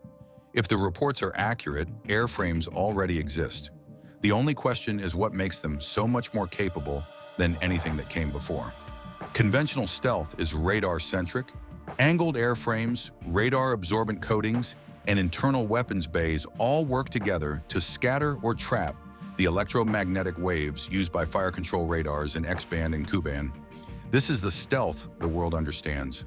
It's the stealth that let the F-117 strike Baghdad in 1991 and the B-2 cross continents without detection. But it's also the stealth that the RQ-170 relied on, and it wasn't enough. Modern air defense doesn't rely solely on those bands. VHF and UHF radars use longer wavelengths that interact differently with stealth shaping. Where X-band waves bounce off carefully angled surfaces, longer waves can wrap around edges and create detectable returns. These systems can't guide missiles with precision on their own, but they can cue other sensors to the general location of a stealth aircraft. That's exactly the vulnerability Iran's layered network was built to exploit. Worse, infrared search and track systems don't use radar at all. They're passive sensors that detect the heat radiating from an aircraft's engines and exhaust. Every stealth drone in the American inventory produces a thermal signature that an IRST system can see from miles away. Multispectral stealth attacks all three problems at once. It reduces radar cross-section across multiple bands, suppresses infrared emissions through advanced engine design and exhaust cooling, and replaces vulnerable data links with low probability of intercept communications that can't be jammed or spoofed. Academic literature from 2025 and 2026 documents breakthroughs in dual-band radar and infrared stealth materials. The science is real. The question is whether Skunk Works has already deployed it. Iran's air defense is built around two major systems. The first is the Russian S-300 PMU-2, a long-range surface-to-air missile battery with advanced tracking radar and multiple engagement channels. The second is the indigenous Bavar 373, unveiled in 2019 and developed after years of studying foreign systems, including the one that fell into Iranian hands in 2011. Iran claims the Bavar 373 can detect and track fifth-generation stealth fighters at ranges up to 450 kilometers. No independent source has verified that claim. Beyond these long-range weapons, Iran has fielded the Cobra Phi-8 radar and other systems to create a dense, overlapping network around critical sites. The logic is simple. Even if a single radar can't lock onto a stealth target, the combined coverage of multiple bands and multiple platforms increases the chance that something will produce a return, a heat signature, or an electronic emission that gives the game away. Iran learned from the RQ-170. They learned that American stealth is formidable, but not perfect, and they have spent 14 years building a trap specifically designed to catch the next drone that crosses their border. The catch is that the next drone may not be using any kind of stealth they recognize. Now put the pieces together. A classified Skunk Works reconnaissance program has been reported as already delivered, with capability requirements so ambitious they forced a redesign. A publicly unveiled tactical drone leaves a glaring gap in strategic deep penetration surveillance, and a scientific foundation of dual-band radar and infrared stealth materials has been documented in peer-reviewed literature. The evidence points to one conclusion. Skunk Works has likely built a high-altitude, long-endurance platform that defeats Iran's layered network across every spectrum it uses. It would operate above the engagement ceiling of most surface-to-air missiles, with a radar cross-section reduced across VHF through X-band, an infrared signature suppressed below the threshold of IRST detection, and electronic emissions so minimal that jamming becomes nearly impossible. The March 2026 emergency landing of a secret American stealth drone at Larissa Air Base in Greece adds context. That aircraft was the rumored RQ-180, a Northrop Grumman platform, not a Skunk Works product, but its presence near contested airspace proves that classified hail stealth drones are already operating in the region. The United States isn't waiting for 2027. It needs persistent intelligence over Iran now, and the conflict raging through 2026 has made that need urgent. If the 2023 reports are accurate, Skunk Works has already delivered this aircraft to the Air Force. That means somewhere over the Middle East, right now, there may be a drone that Iran's billion-dollar air defense network can't see, can't track, and can't shoot down. The strategic impact is severe. Tehran has spent decades and billions building a wall, and the wall may be looking at empty sky. The era of single-spectrum stealth is ending. Tomorrow belongs to platforms that disappear across every detection method an adversary can build. Skunk Works has done this before. Back in 1991, the F-117 redefined night attack. The F-22 redefined air superiority. Even the RQ-170 proved that secret drones can be caught. Each time, Skunk Works learned, adapted, and pushed what invisible means. If the rumors are true, the next step is an aircraft that evades more than radar. It vanishes from infrared sensors, electronic surveillance, and low-frequency detection simultaneously. The consequences for Iran are severe. Billions spent on air defense, neutralized by an aircraft they can't see, can't hear, and can't track. The consequences for global air power are broader. Once multi-spectral stealth becomes operational, the balance of reconnaissance shifts permanently. When the adversary doesn't even know it's been watched, the strategic advantage becomes total. The answer may already be flying, and it didn't come from a factory line anyone has seen. Somewhere over the Persian Gulf, an Iranian radar operator stares at a screen showing something that shouldn't exist. A contact moving faster than anything in their threat library, crossing their airspace at an altitude where the air is so thin it barely qualifies as atmosphere. They try to hold it. The track slips. They try again, and then it's gone. Out of range. Out of reach. Mission complete on the other end. They never got a lock. This is what happens when you point a missile system at an aircraft that operates outside the physics those systems were built around. Iran's air defense network is one of the most layered in the Middle East, and it still couldn't answer the problem. We're going to break down exactly why, what the SR-72 actually is, how Iran's defenses work, what went wrong during the encounter, and why the result was settled before the aircraft ever crossed the coastline. Most people hear SR-72 and think faster SR-71. That's the wrong mental model entirely. The SR-71 Blackbird was built around the idea of going fast enough that nothing could catch it. Mach 3 plus, high altitude, get in and get out. It worked for decades. But the SR-72 isn't an evolution of that concept. It's a different concept altogether. The thinking behind it is that speed itself becomes a weapon, not just a survival mechanism. There's a gap between those two ideas that matters more than it sounds. Lockheed's Skunk Works, the same team behind the U-2, the SR-71, and the F-117, developed the SR-72 around a propulsion system that doesn't exist anywhere else in operational aviation. It's a combined cycle engine, which means it runs as a conventional turbine at lower speeds and transitions to scramjet propulsion as it accelerates through the hypersonic regime. A scramjet has no moving parts and combusts fuel using air compressed purely by the vehicle's own velocity. Below a certain speed, it produces nothing. But past roughly Mach 4, it takes over and pushes the aircraft toward Mach 6, around 4,500 miles per hour at altitude. That number sounds abstract until you think about what it means for anyone trying to shoot the aircraft down. A surface-to-air missile doesn't fly at your target. It flies at where your target is going to be. The fire control system calculates a point in space. The missile heads for that point, and if the prediction is accurate, you get an intercept. That calculation depends on having enough time to run the math and enough track data to make the prediction reliable. At Mach 6, the SR-72 crosses a typical radar engagement zone in seconds. The fire control system has almost no data to work with, the prediction window collapses, and the intercept solution never solidifies. Speed at this level also works against detection in ways that aren't obvious. The aircraft runs hot. Hypersonic friction heats the airframe to extreme temperatures. But it also operates at altitudes near the top of the stratosphere, where most ground-based radar systems aren't optimized to look.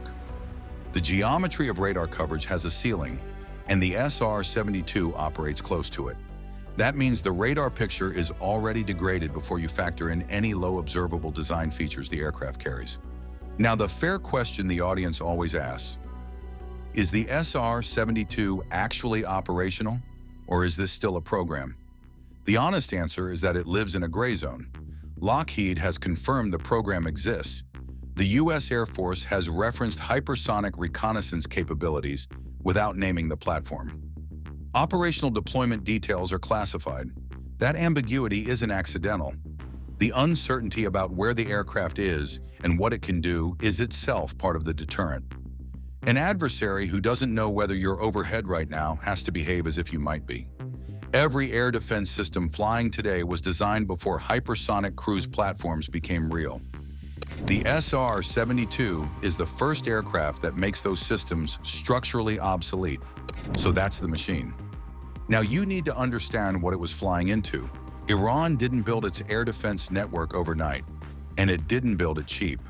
What exists today is one of the most layered systems in the Middle East, assembled over decades from a mix of Russian hardware, domestically engineered platforms, and a command structure that ties them together across the country's most sensitive airspace, including the Gulf.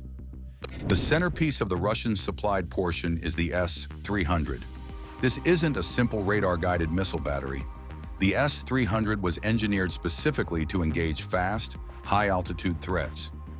Ballistic missiles, fast jets, low observable aircraft.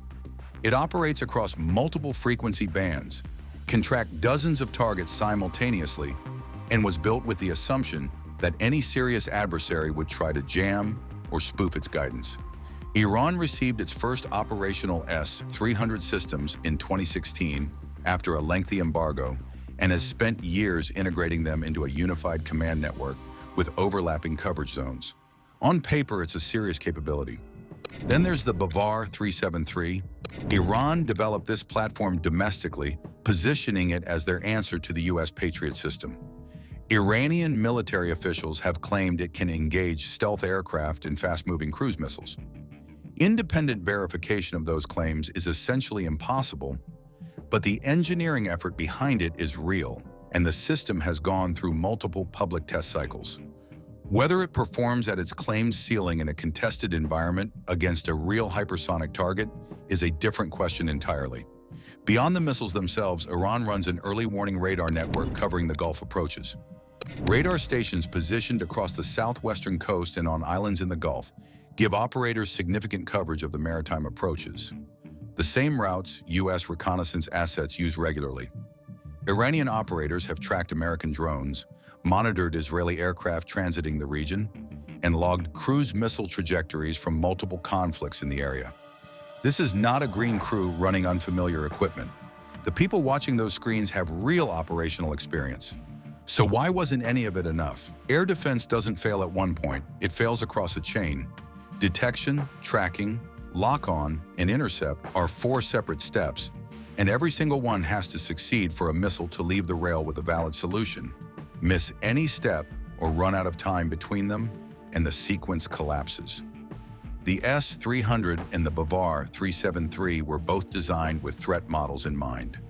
Specific speed ranges, altitude bands, and radar return profiles that their engineers used to tune the systems.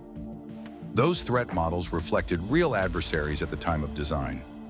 Mach 6 wasn't in the calculation, because nothing flying at Mach 6 existed when these systems were being built. That's not a criticism of Iranian engineers. It's a problem every air defense program in the world shares. Now put that system up against the SR-72, and here's where the encounter gets interesting. By 2026, the Persian Gulf region had been running hot for months. Strikes, counterstrikes, maritime incidents, and proxy activity across multiple fronts had pushed U.S. reconnaissance operations into a higher tempo. Knowing what's happening inside Iran's military infrastructure, where assets are moving, what's being activated, what's being concealed, carries enormous operational value when you're managing that kind of environment. The SR-72 went in to get that picture. Iranian early warning radar picked up the contact somewhere over the Gulf. What the operators saw didn't match anything in their reference library. The return was intermittent, appearing, dropping out, reappearing, and the velocity reading was beyond the scale of conventional fast movers they'd seen before. Not a cruise missile, which would track predictably and slowly enough to solve. Not a conventional aircraft. Something else, moving through their coverage zone at a speed that gave the system almost no time to build a track. Here's what that looks like from the operator's side. When a radar contact appears, the fire control system starts building a track, logging successive positions to calculate heading, speed, and predicted future location. That prediction is what guides the missile. The more track data you have, the more accurate the prediction. Against a Mach 6 target crossing a radar engagement zone, you might get 1 or 2 position updates before the aircraft is already past the point where any intercept geometry is viable. The fire control computer needs time to solve the problem. At that speed, time is the one thing the system doesn't have. Iranian operators attempted to establish a fire control lock. The radar couldn't hold the track consistently enough to hand off a valid firing solution to the missile system. The contact was intermittent because the SR-72's radar cross-section is reduced, not invisible, but small enough that a high-speed target with a weak return becomes extremely difficult to track continuously. Stack that on top of the altitude factor, which puts the aircraft near or above the optimal engagement ceiling for ground-based systems, and the intercept problem goes from difficult to geometrically unsolvable. No missile left the rail, not because someone made a political decision to stand down, but because the conditions for a valid shot never materialized.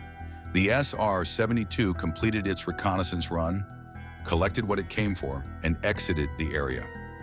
What remained in Iranian radar logs was a contact that had appeared, refused to cooperate with any of the systems pointed at it, and disappeared before anyone could do anything about it. That's what happened. Here's why it was always going to go that way. The SR-71 flew operational missions for more than 2 decades without a single aircraft lost to enemy fire. Not once. Adversaries launched missiles at it. North Korea, North Vietnam, Libya, and none of them connected. The reason wasn't that those missiles lacked the range or the altitude. Some of them did have both. The reason was that by the time a launch was authorized, the Blackbird had already moved far enough that the intercept geometry had fallen apart. Human decision-making takes time. Radar operators have to confirm the contact. A commander has to authorize weapons release. The missile has to be brought to readiness. That chain, even when it runs fast, takes longer than a Mach 3+ aircraft needs to exit the danger zone. The SR-72 runs at twice that speed. The decision chain doesn't get faster just because the target does. So what was already a narrow window for the SR-71 becomes, against the SR-72, essentially theoretical. You'd need to predict where the aircraft is going to be, authorize a shot, and launch, all before the target has moved so far that your solution is worthless. In practice, that sequence can't complete in time against a Mach 6 platform with a reduced radar return at high altitude. This is what the phrase "speed as a weapon" actually describes. It's not about surviving a missile that gets launched at you. It's about making sure the launch never happens, because the conditions for a valid shot never exist long enough for anyone to pull the trigger. The threat neutralizes itself through physics before it ever becomes a real danger. The geopolitical dimension of that is deliberate. When the US can send a reconnaissance platform into contested airspace, collect what it needs, and exit before any adversary finishes the engagement sequence, it changes the calculation for every country operating air defenses in the region. You can't deter something you can't stop, and you can't negotiate around a capability gap you don't know how to close. Iran's air defense operators did what they were trained to do. The equipment responded the way it was designed to respond. The failure wasn't human, it was structural, built into every assumption those systems were engineered around, years before the SR-72 existed. Speed at hypersonic levels doesn't just beat interceptors, it beats the people operating them, because humans can't compress their decision cycle fast enough to matter. Iran's attempt to lock on wasn't reckless, it was just physics working against them in every direction at once. No upgrade to the S-300 or the Bavar 373 closes that gap without solving a problem that no air defense program in the world has answered yet. A satellite passes over Tehran and captures something the Iranian government does not want the world to see. On the military ramp at Mehrabad, there are craters where 17 aircraft used to sit. Not damaged aircraft, not aircraft moved for safety. Craters. This was TAB-1, Tactical Air Base 1, the home of Iran's F-14 Tomcat fleet, the last operational Tomcats left on the planet. So how does a country lose the ability to defend its own skies in a matter of weeks? This wasn't some remote base near a contested border. This sat inside Tehran, next to the same airport millions of ordinary Iranians used to fly through every single year. Mehrabad has been running as a civilian airport since 1938. For decades, it was Tehran's main international gateway, the place where Iranian families flew out for vacations and businessmen flew in for meetings. But right next to that civilian terminal sits a separate operation entirely, TAB-1. And TAB-1 matters more to the Iranian government than every runway of passenger traffic combined. What did TAB-1 actually hold? Iran's F-14 Tomcat fleet? The same aircraft the US Navy retired back in 2006. Iran bought these jets from the United States before the 1979 revolution. back when the Shah was still in power and Washington and Tehran were allies. Then the revolution happened, the relationship collapsed, and Iran got left holding a fleet of American fighter jets with no American support, no spare parts contracts, and no factory willing to keep the line running. That's the part that makes these aircraft remarkable. Iran has kept F-14 Achi flying for over 4 decades with zero manufacturer support. Mechanics in Tehran learned to cannibalize parts from other Tomcats just to keep a handful airworthy, pulling a working part off one broken jet to fix another. It is a maintenance operation built entirely out of necessity, and TAB-1 is where that entire operation lived. Beyond the Tomcats, TAB-1 also housed COD's Aerospace Industries, the IRGC's drone production line. This wasn't buried in some hidden desert facility. It operated right on the airfield, building attack drones a few hundred yards from commercial jets loading passengers for flights to Istanbul or Dubai. Then there's Pars Aviation Services Company, PASC for short. This is the hangar complex where Iran maintained and modified its military aircraft, the closest thing the country had to a repair depot for its air force. Lose PASC, and every surviving aircraft loses its path back into the sky. And there's one more layer to this. Aircraft used by senior regime figures move through this base. That gives TAB-1 a command and control value that goes past hardware, past jets and drones and hangars.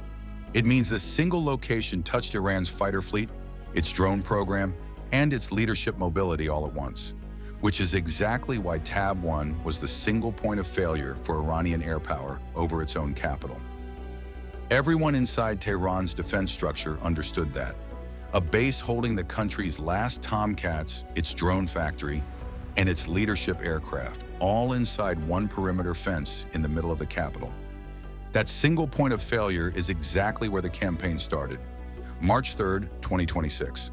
The first Israeli strike hits Mehrabad, and the campaign that would gut Iranian air power begins. The goal on day 1 isn't to level the airport. It's narrower than that and more surgical. Blind the base, ground anything that could get airborne and contest the airspace over Tehran. You don't need to destroy an airfield to make it useless. You just need to make sure nothing capable of fighting can leave the ground. 4 days later, on March 7th, US and Israeli strikes come back and hit the military side hard. At least 17 aircraft get destroyed on the ground, parked in neat rows on the ramp where satellite cameras would later photograph nothing but craters. Among them, an aircraft tied to former Supreme Leader Khamenei, a jet meant to move the most protected man in the country, sitting on the same tarmac as everything else, and just as vulnerable. Here's the tactical logic, and it's not complicated. An aircraft destroyed on the ramp never gets the chance to take off. No dogfight, no missile exchange, no risk to the pilots doing the shooting. You're not fighting the Iranian Air Force in the sky. You're erasing it before it leaves the ground, and that's cheaper and safer than any air-to-air engagement could ever be. 2 days after that, March 8th and 9th, the strikes shift target. PASC, the maintenance hangar complex, gets leveled along with an adjacent building. This is the facility that kept Iran's aircraft flying for 4 decades without a single spare part from the manufacturer. Now it's gone. Think about why that matters as much as the jets themselves. An Air Force that loses its aircraft on the ramp has taken a hit, but an Air Force that loses its ability to repair anything grounds itself over time with or without another strike. Every scratch becomes permanent. Every mechanical issue becomes a death sentence for that airframe. PASC wasn't just a hangar. It was the only thing standing between a damaged aircraft and a museum piece. Then the strikes turned to COD's Aerospace Industries, hitting the drone production line directly. Iran had leaned on this program to offset a manned fleet that was already shrinking before 2026 started. Every drone lost on a battlefield somewhere needed a replacement coming off that line. Now the line itself is a target, and the replacement pipeline for Iran's drone war takes damage right alongside its Tomcats. Civilian flights out of Mehrabad get suspended indefinitely. That's not incidental. The airport and TAB-1 share a runway system, so when the military side becomes a target, the civilian side stops moving too. Ordinary Iranians who use this airport every year to fly out for business or family or vacation are grounded, not because anyone targeted them, but because the runway they need sits inside a war zone now. But the campaign wasn't finished, it just changed targets. Through March and into April, the target list shifts again. This time, it's the runways themselves. Destroying an aircraft on the ground kills one airframe. Cratering a runway kills every aircraft that depends on it, whether that aircraft survived the earlier strikes or not. A Tomcat sitting untouched in a hangar is worthless if there's no strip of concrete left for it to take off from. So the strikes start landing on specific points along the runway surface. Not random damage, but precise craters placed exactly where repair crews would have the hardest time filling them back in. The math behind this is simple and brutal. A runway hit in the wrong spot near a drainage line or a load-bearing section can take weeks to repair properly, even for a country with unlimited construction crews and zero interference. Iran had neither. Every patch job gets slowed by the fact that strikes keep coming back, and every temporary fix risks getting hit again before it's even cured. That's the compounding effect nobody in Tehran's defense structure could get around. Whatever aircraft survived the ramp strikes, whatever jet didn't get caught in a crater on March 7th, now had nowhere to go. No runway to launch from, no strip long enough or clean enough to land on safely if it did somehow get airborne. An Air Force doesn't need every plane destroyed to be finished. It just needs nowhere left to fly from.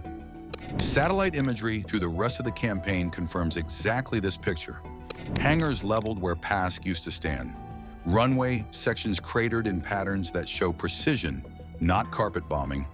And the military ramp, once lined with Tomcats and support aircraft, sitting empty of anything intact. No rows of jets, no signs of a repair effort keeping pace with the damage. Just craters, rubble, and open concrete where an Air Force used to live. Zoom out from Mehrabad itself, and the picture gets worse for Tehran.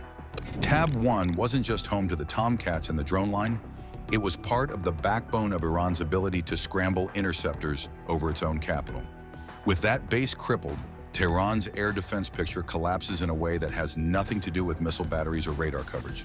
You can have every ground-based system in the world watching the sky, but if you can't get a fighter into that sky, you're watching an intrusion you can't stop. And this is worth sitting with for a second, because of where it happened. This isn't some forward base out near a contested border, the kind of place that gets hit in every regional conflict and rebuilt within a news cycle. This is the capital, the seat of government, the place where Iran's leadership lives and works, and its primary airfield can no longer reliably put a single fighter into the air above it. By the time the strikes slowed down, the numbers told the story on their own. Start with the Tomcats because that number was already thin before the first missile hit. Iran went into 2026 with a handful of flyable F-14s. Some estimates put it at fewer than 20 aircraft still capable of getting off the ground, out of roughly 80 originally purchased back in the 1970s. Whatever got destroyed on that ramp on March 7th didn't come out of some deep reserve. It came out of a fleet that was already running on fumes. And here's the problem Iran can't engineer its way around. There's no replacement pipeline for a jet like this anymore. Grumman, the company that built the F-14, doesn't exist. It merged into Northrop Grumman back in 1994, and Northrop Grumman doesn't build Tomcat parts, doesn't stock Tomcat parts, and has no interest in supporting an aircraft the US Navy retired 2 decades ago. No other Air Force on Earth flies the F-14, so there's no ally to call, no black market fleet to strip for parts, no factory anywhere that can produce a single replacement airframe. Every Tomcat lost at Mehrabad is permanent. Iran's fleet only gets smaller from here. That's what makes the Pickaxe strike so damaging beyond the moment it happened. Even the aircraft that survived March 7th, the ones that weren't sitting in the wrong spot on the ramp, now feed into a repair pipeline that's mostly rubble. A hydraulic leak that used to get fixed in a week now takes months, or never gets fixed at all. As we saw, PASC was the only thing keeping this fleet flying without factory support. Take it out and every surviving jet ages faster, flies less, and slips closer to being grounded permanently. Then there's the drone side, which was supposed to be the hedge against exactly this kind of loss. COD's aerospace industries existed because Iran knew its manned fleet was shrinking and couldn't be replaced. So drones filled the gap. Hit that production line, and the replacement pipeline for the program built to compensate for the Tomcat problem takes damage too. There's no backup for the backup.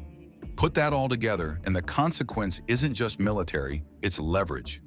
A country that can't defend its own capital's airspace walks into every future negotiation from a weaker position because everyone at that table knows it. Diplomacy backed by force works differently than diplomacy backed by craters. Mehrabad was never just an airport. It was the one place where every weakness in Iran's air power sat inside a single fence line, impossible to hide once the strike started. That's the story satellite images can't fully capture, but the aftermath makes plain. The base that once launched Iran's most capable fighters over its own capital now sits cratered, hangars flattened, ramp empty, and no repair schedule on Earth brings back an F-14 fleet the country can no longer replace. The U.S. Air Force has tried to retire the Warthog for years, but it is still flying combat missions today. Built in the 1970s, the Fairchild Republic A-10 Thunderbolt II is still flying combat missions in one of the most dangerous regions in the world, tracking fast-moving threats in the Strait of Hormuz. So how does a 50-year-old warplane stay relevant in the age of stealth jets and hypersonic weapons? And what is it doing today that modern fighters still can't replicate? Join us as we reveal why the Warthog refuses to disappear and how Iran is currently paying the price for that. Let us start with the sound, one of the things the Warthog is famous for. When an A-10 fires its cannon, the noise it makes sounds like the sky is tearing open. A deep, violent, mechanical roar that lasts less than 2 seconds but feels like it goes on forever.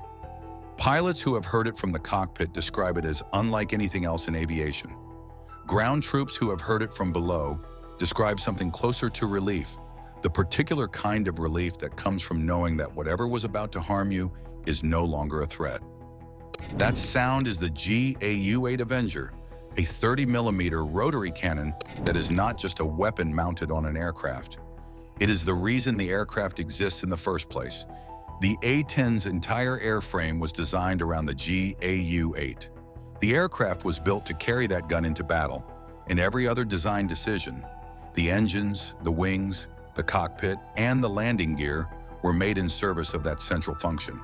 The GAU-8 fires at a rate of 3,900 rounds per minute. Its average recoil force is 10,000 pounds, which is slightly more than the thrust output of each of the A-10's 2 engines. The rounds it fires are accurate enough to put 80% of shots within a 40-foot diameter circle from 4,000 feet while the aircraft is in flight. In a world that increasingly debates whether human pilots are even necessary, where the conversation is dominated by stealth, hypersonics, and artificial intelligence, the A-10 is the most stubbornly analog weapon in the American arsenal. It flies low and slow. It gets close to things and shoots them with a cannon until they stop being a threat. That is not a philosophy that fits neatly into a PowerPoint about 6th-generation air dominance. But it turns out that philosophy is devastatingly effective in the specific conditions where Iran decided to pick a fight. To understand why the Warthog is in the Middle East right now, let's go back to the beginning and understand what this aircraft was actually built to do. The A-10 was born from a very specific fear. In the 1960s and 70s, American military planners looked at the Soviet Union's massive tank force and asked a deeply uncomfortable question. If the Red Army rolls into Western Europe, what stops it? The answer they arrived at was an aircraft designed from scratch to destroy armored vehicles as quickly and as cheaply as possible, in the most dangerous conditions imaginable, and then come home.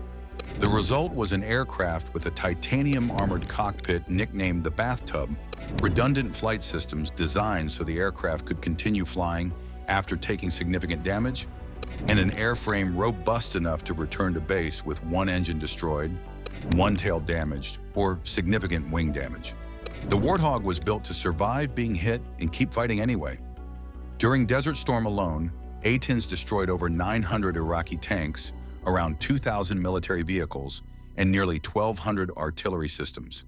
It even reportedly shot down 2 Iraqi helicopters, a rare feat for a ground attack aircraft that carries no radar and was never intended for air-to-air combat. After Desert Storm came Kosovo, then Afghanistan, then Iraq again, then Libya, then Syria. Every time the military establishment declared the Warthog obsolete, another conflict arose in which it proved to be exactly the right tool for exactly the right job. The Air Force, for its part, has been trying to retire the A-10 for years. The argument is straightforward and not without merit. The aircraft is slow and non-stealthy, built for low-altitude attacks that become genuinely dangerous against modern air defenses, equipped with man-portable missiles and radar-guided guns. Advanced air defense systems from Russia and China can engage it long before it reaches its target. The Air Force argues that modern multi-role fighters equipped with precision-guided munitions can perform close air support from safer altitudes, and that the money spent maintaining an aging fleet of specialized aircraft would be better directed toward next-generation capabilities. The Air Force's fiscal year 2026 budget included a request for $57 million to retire all 162 remaining A-10s, 2 years ahead of schedule. The plan was clear. The Warthog was done. However, the Congress disagreed again. The fiscal year 2026 National Defense Authorization Act prohibited the Air Force from reducing the A-10 inventory below 103 aircraft and required at least 93 primary mission aircraft through September 30th, 2026. Any further reduction required a unit-by-unit waiver process, a 30-day notification period, and a multi-year transition plan covering 2027 through 2029, mandated by March 31st, 2026. Congress essentially looked at the Air Force's retirement plan and said no. Keep the Warthog flying. And then, less than 3 months later, Operation Epic Fury began, and the aircraft that was supposed to be in the process of being retired found itself in the opening wave of the largest American military campaign in the Middle East in over 2 decades. U.S. Central Command confirmed that 10 Thunderbolt II aircraft were employed during the first 48 hours of Operation Epic Fury against Iranian targets, integrated into the initial strike wave from the very beginning of the campaign, not called in as backup, not deployed as an afterthought, in the opening salvos. The first official images CENTCOM released of the A-10 in action during Epic Fury told a story about the variety of threats it was being sent to handle. The aircraft were carrying a mixed loadout: AGM-65 Maverick air-to-surface guided missiles, LAU-131 rocket pods loaded with laser-guided rockets, AIM-9 Sidewinder air-to-air missiles for self-defense, a Lightning targeting pod for precision identification of targets, and a 600-gallon external fuel tank for extended loiter time. That loadout tells you something important about the threat environment in Epic Fury. The Maverick missiles are for armored targets and hardened positions. The laser-guided rockets are versatile precision weapons that can engage small, fast-moving threats at relatively low cost. The Sidewinders suggest the possibility of engaging Iranian drones in the air, which have become a significant threat across the region. And the 600-gallon fuel tank says that whoever loaded this aircraft expected it to stay airborne over the target area for a long time, ready to respond to whatever emerged. CENTCOM emphasized precisely this capability in the statement accompanying the A-10 imagery. The aircraft can remain on station for hours, standing ready to execute a mission whenever needed. That word, loiter, is the one that appears again and again in every discussion of why the A-10 remains relevant. Multi-role fighters can deliver more sophisticated weapons from greater distances, but they cannot circle over a target area for hours at a time, watching for threats to emerge, waiting for a boat to appear around a headland or a missile launch team to move positions. The A-10 can, and in the geography of the Strait of Hormuz, that capability proved decisive. Chairman of the Joint Chiefs of Staff General Dan Kane confirmed at a Pentagon press conference that the A-10 Warthog is now engaged across the southern flank of Operation Epic Fury, hunting and killing fast-attack watercraft in the Strait of Hormuz. The Strait of Hormuz is one of the most strategically important bodies of water on Earth. Roughly 20% of the world's daily oil supply transits the strait. Iran has long maintained a strategy of threatening to close the strait to shipping in any serious conflict, using swarms of fast attack boats, mines, and coastal missiles to make passage too dangerous for commercial vessels. It is an asymmetric threat that does not require Iran to defeat the U.S. Navy in a conventional sense. It just needs to make insurance companies decide that sending tankers through the strait is too risky. The economic disruption that follows can be devastating for regional states, for global energy markets, and for any American effort to sustain regional alliances. Iran's fast attack boat strategy is built on numbers and speed. Small, fast vessels, difficult to track, appearing from coastal inlets and islands, capable of laying mines or firing missiles before air defense systems can respond effectively. Against an F-35 operating at altitude, these boats are genuinely hard to engage. They are fast, small, low on the water, and easy to lose against the radar clutter of a busy coastline. Against an A-10 flying low and slow at 300 knots with a targeting pod, a Maverick missile, and a pilot who has been training for exactly this scenario for years, they are not hard to find at all. The A-10 was specifically trained for the maritime role of hunting Iran's fast boat fleets long before Operation Epic Fury began. In early February 2026, A-10s were conducting close air support missions for the USS Santa Barbara in the Arabian Gulf as part of the force buildup ahead of the campaign, protecting mine-hunting operations in constrained waters near the strait from fast boat swarms and mining threats. In a March 16th video, CENTCOM Commander Admiral Brad Cooper stated that U.S. forces had destroyed more than 100 Iranian naval vessels and vowed to continue rapidly depleting Iran's ability to threaten freedom of navigation in and around the Strait of Hormuz. 100 vessels. And the A-10 was actively contributing to that tally, not as a supplementary platform, but as one of the primary tools the U.S. military chose to clear the strait. A-10s were also spotted with Sidewinder missiles engaging Shahed-type Iranian drones during counter-unmanned aerial systems missions, an air-to-air role that nobody designed the Warthog for, but which pilots have adapted to over years of operational deployment in environments flooded with cheap Iranian drones. As the campaign expanded, flight tracking data revealed that the Air Force was preparing to send additional A-10s across the Atlantic toward the Middle East, with 12 aircraft arriving at RAF Lakenheath in late March 2026, suggesting a significant expansion of the Warthog's role in the campaign. The aircraft that the Air Force was actively trying to retire 6 months earlier was being reinforced mid-conflict.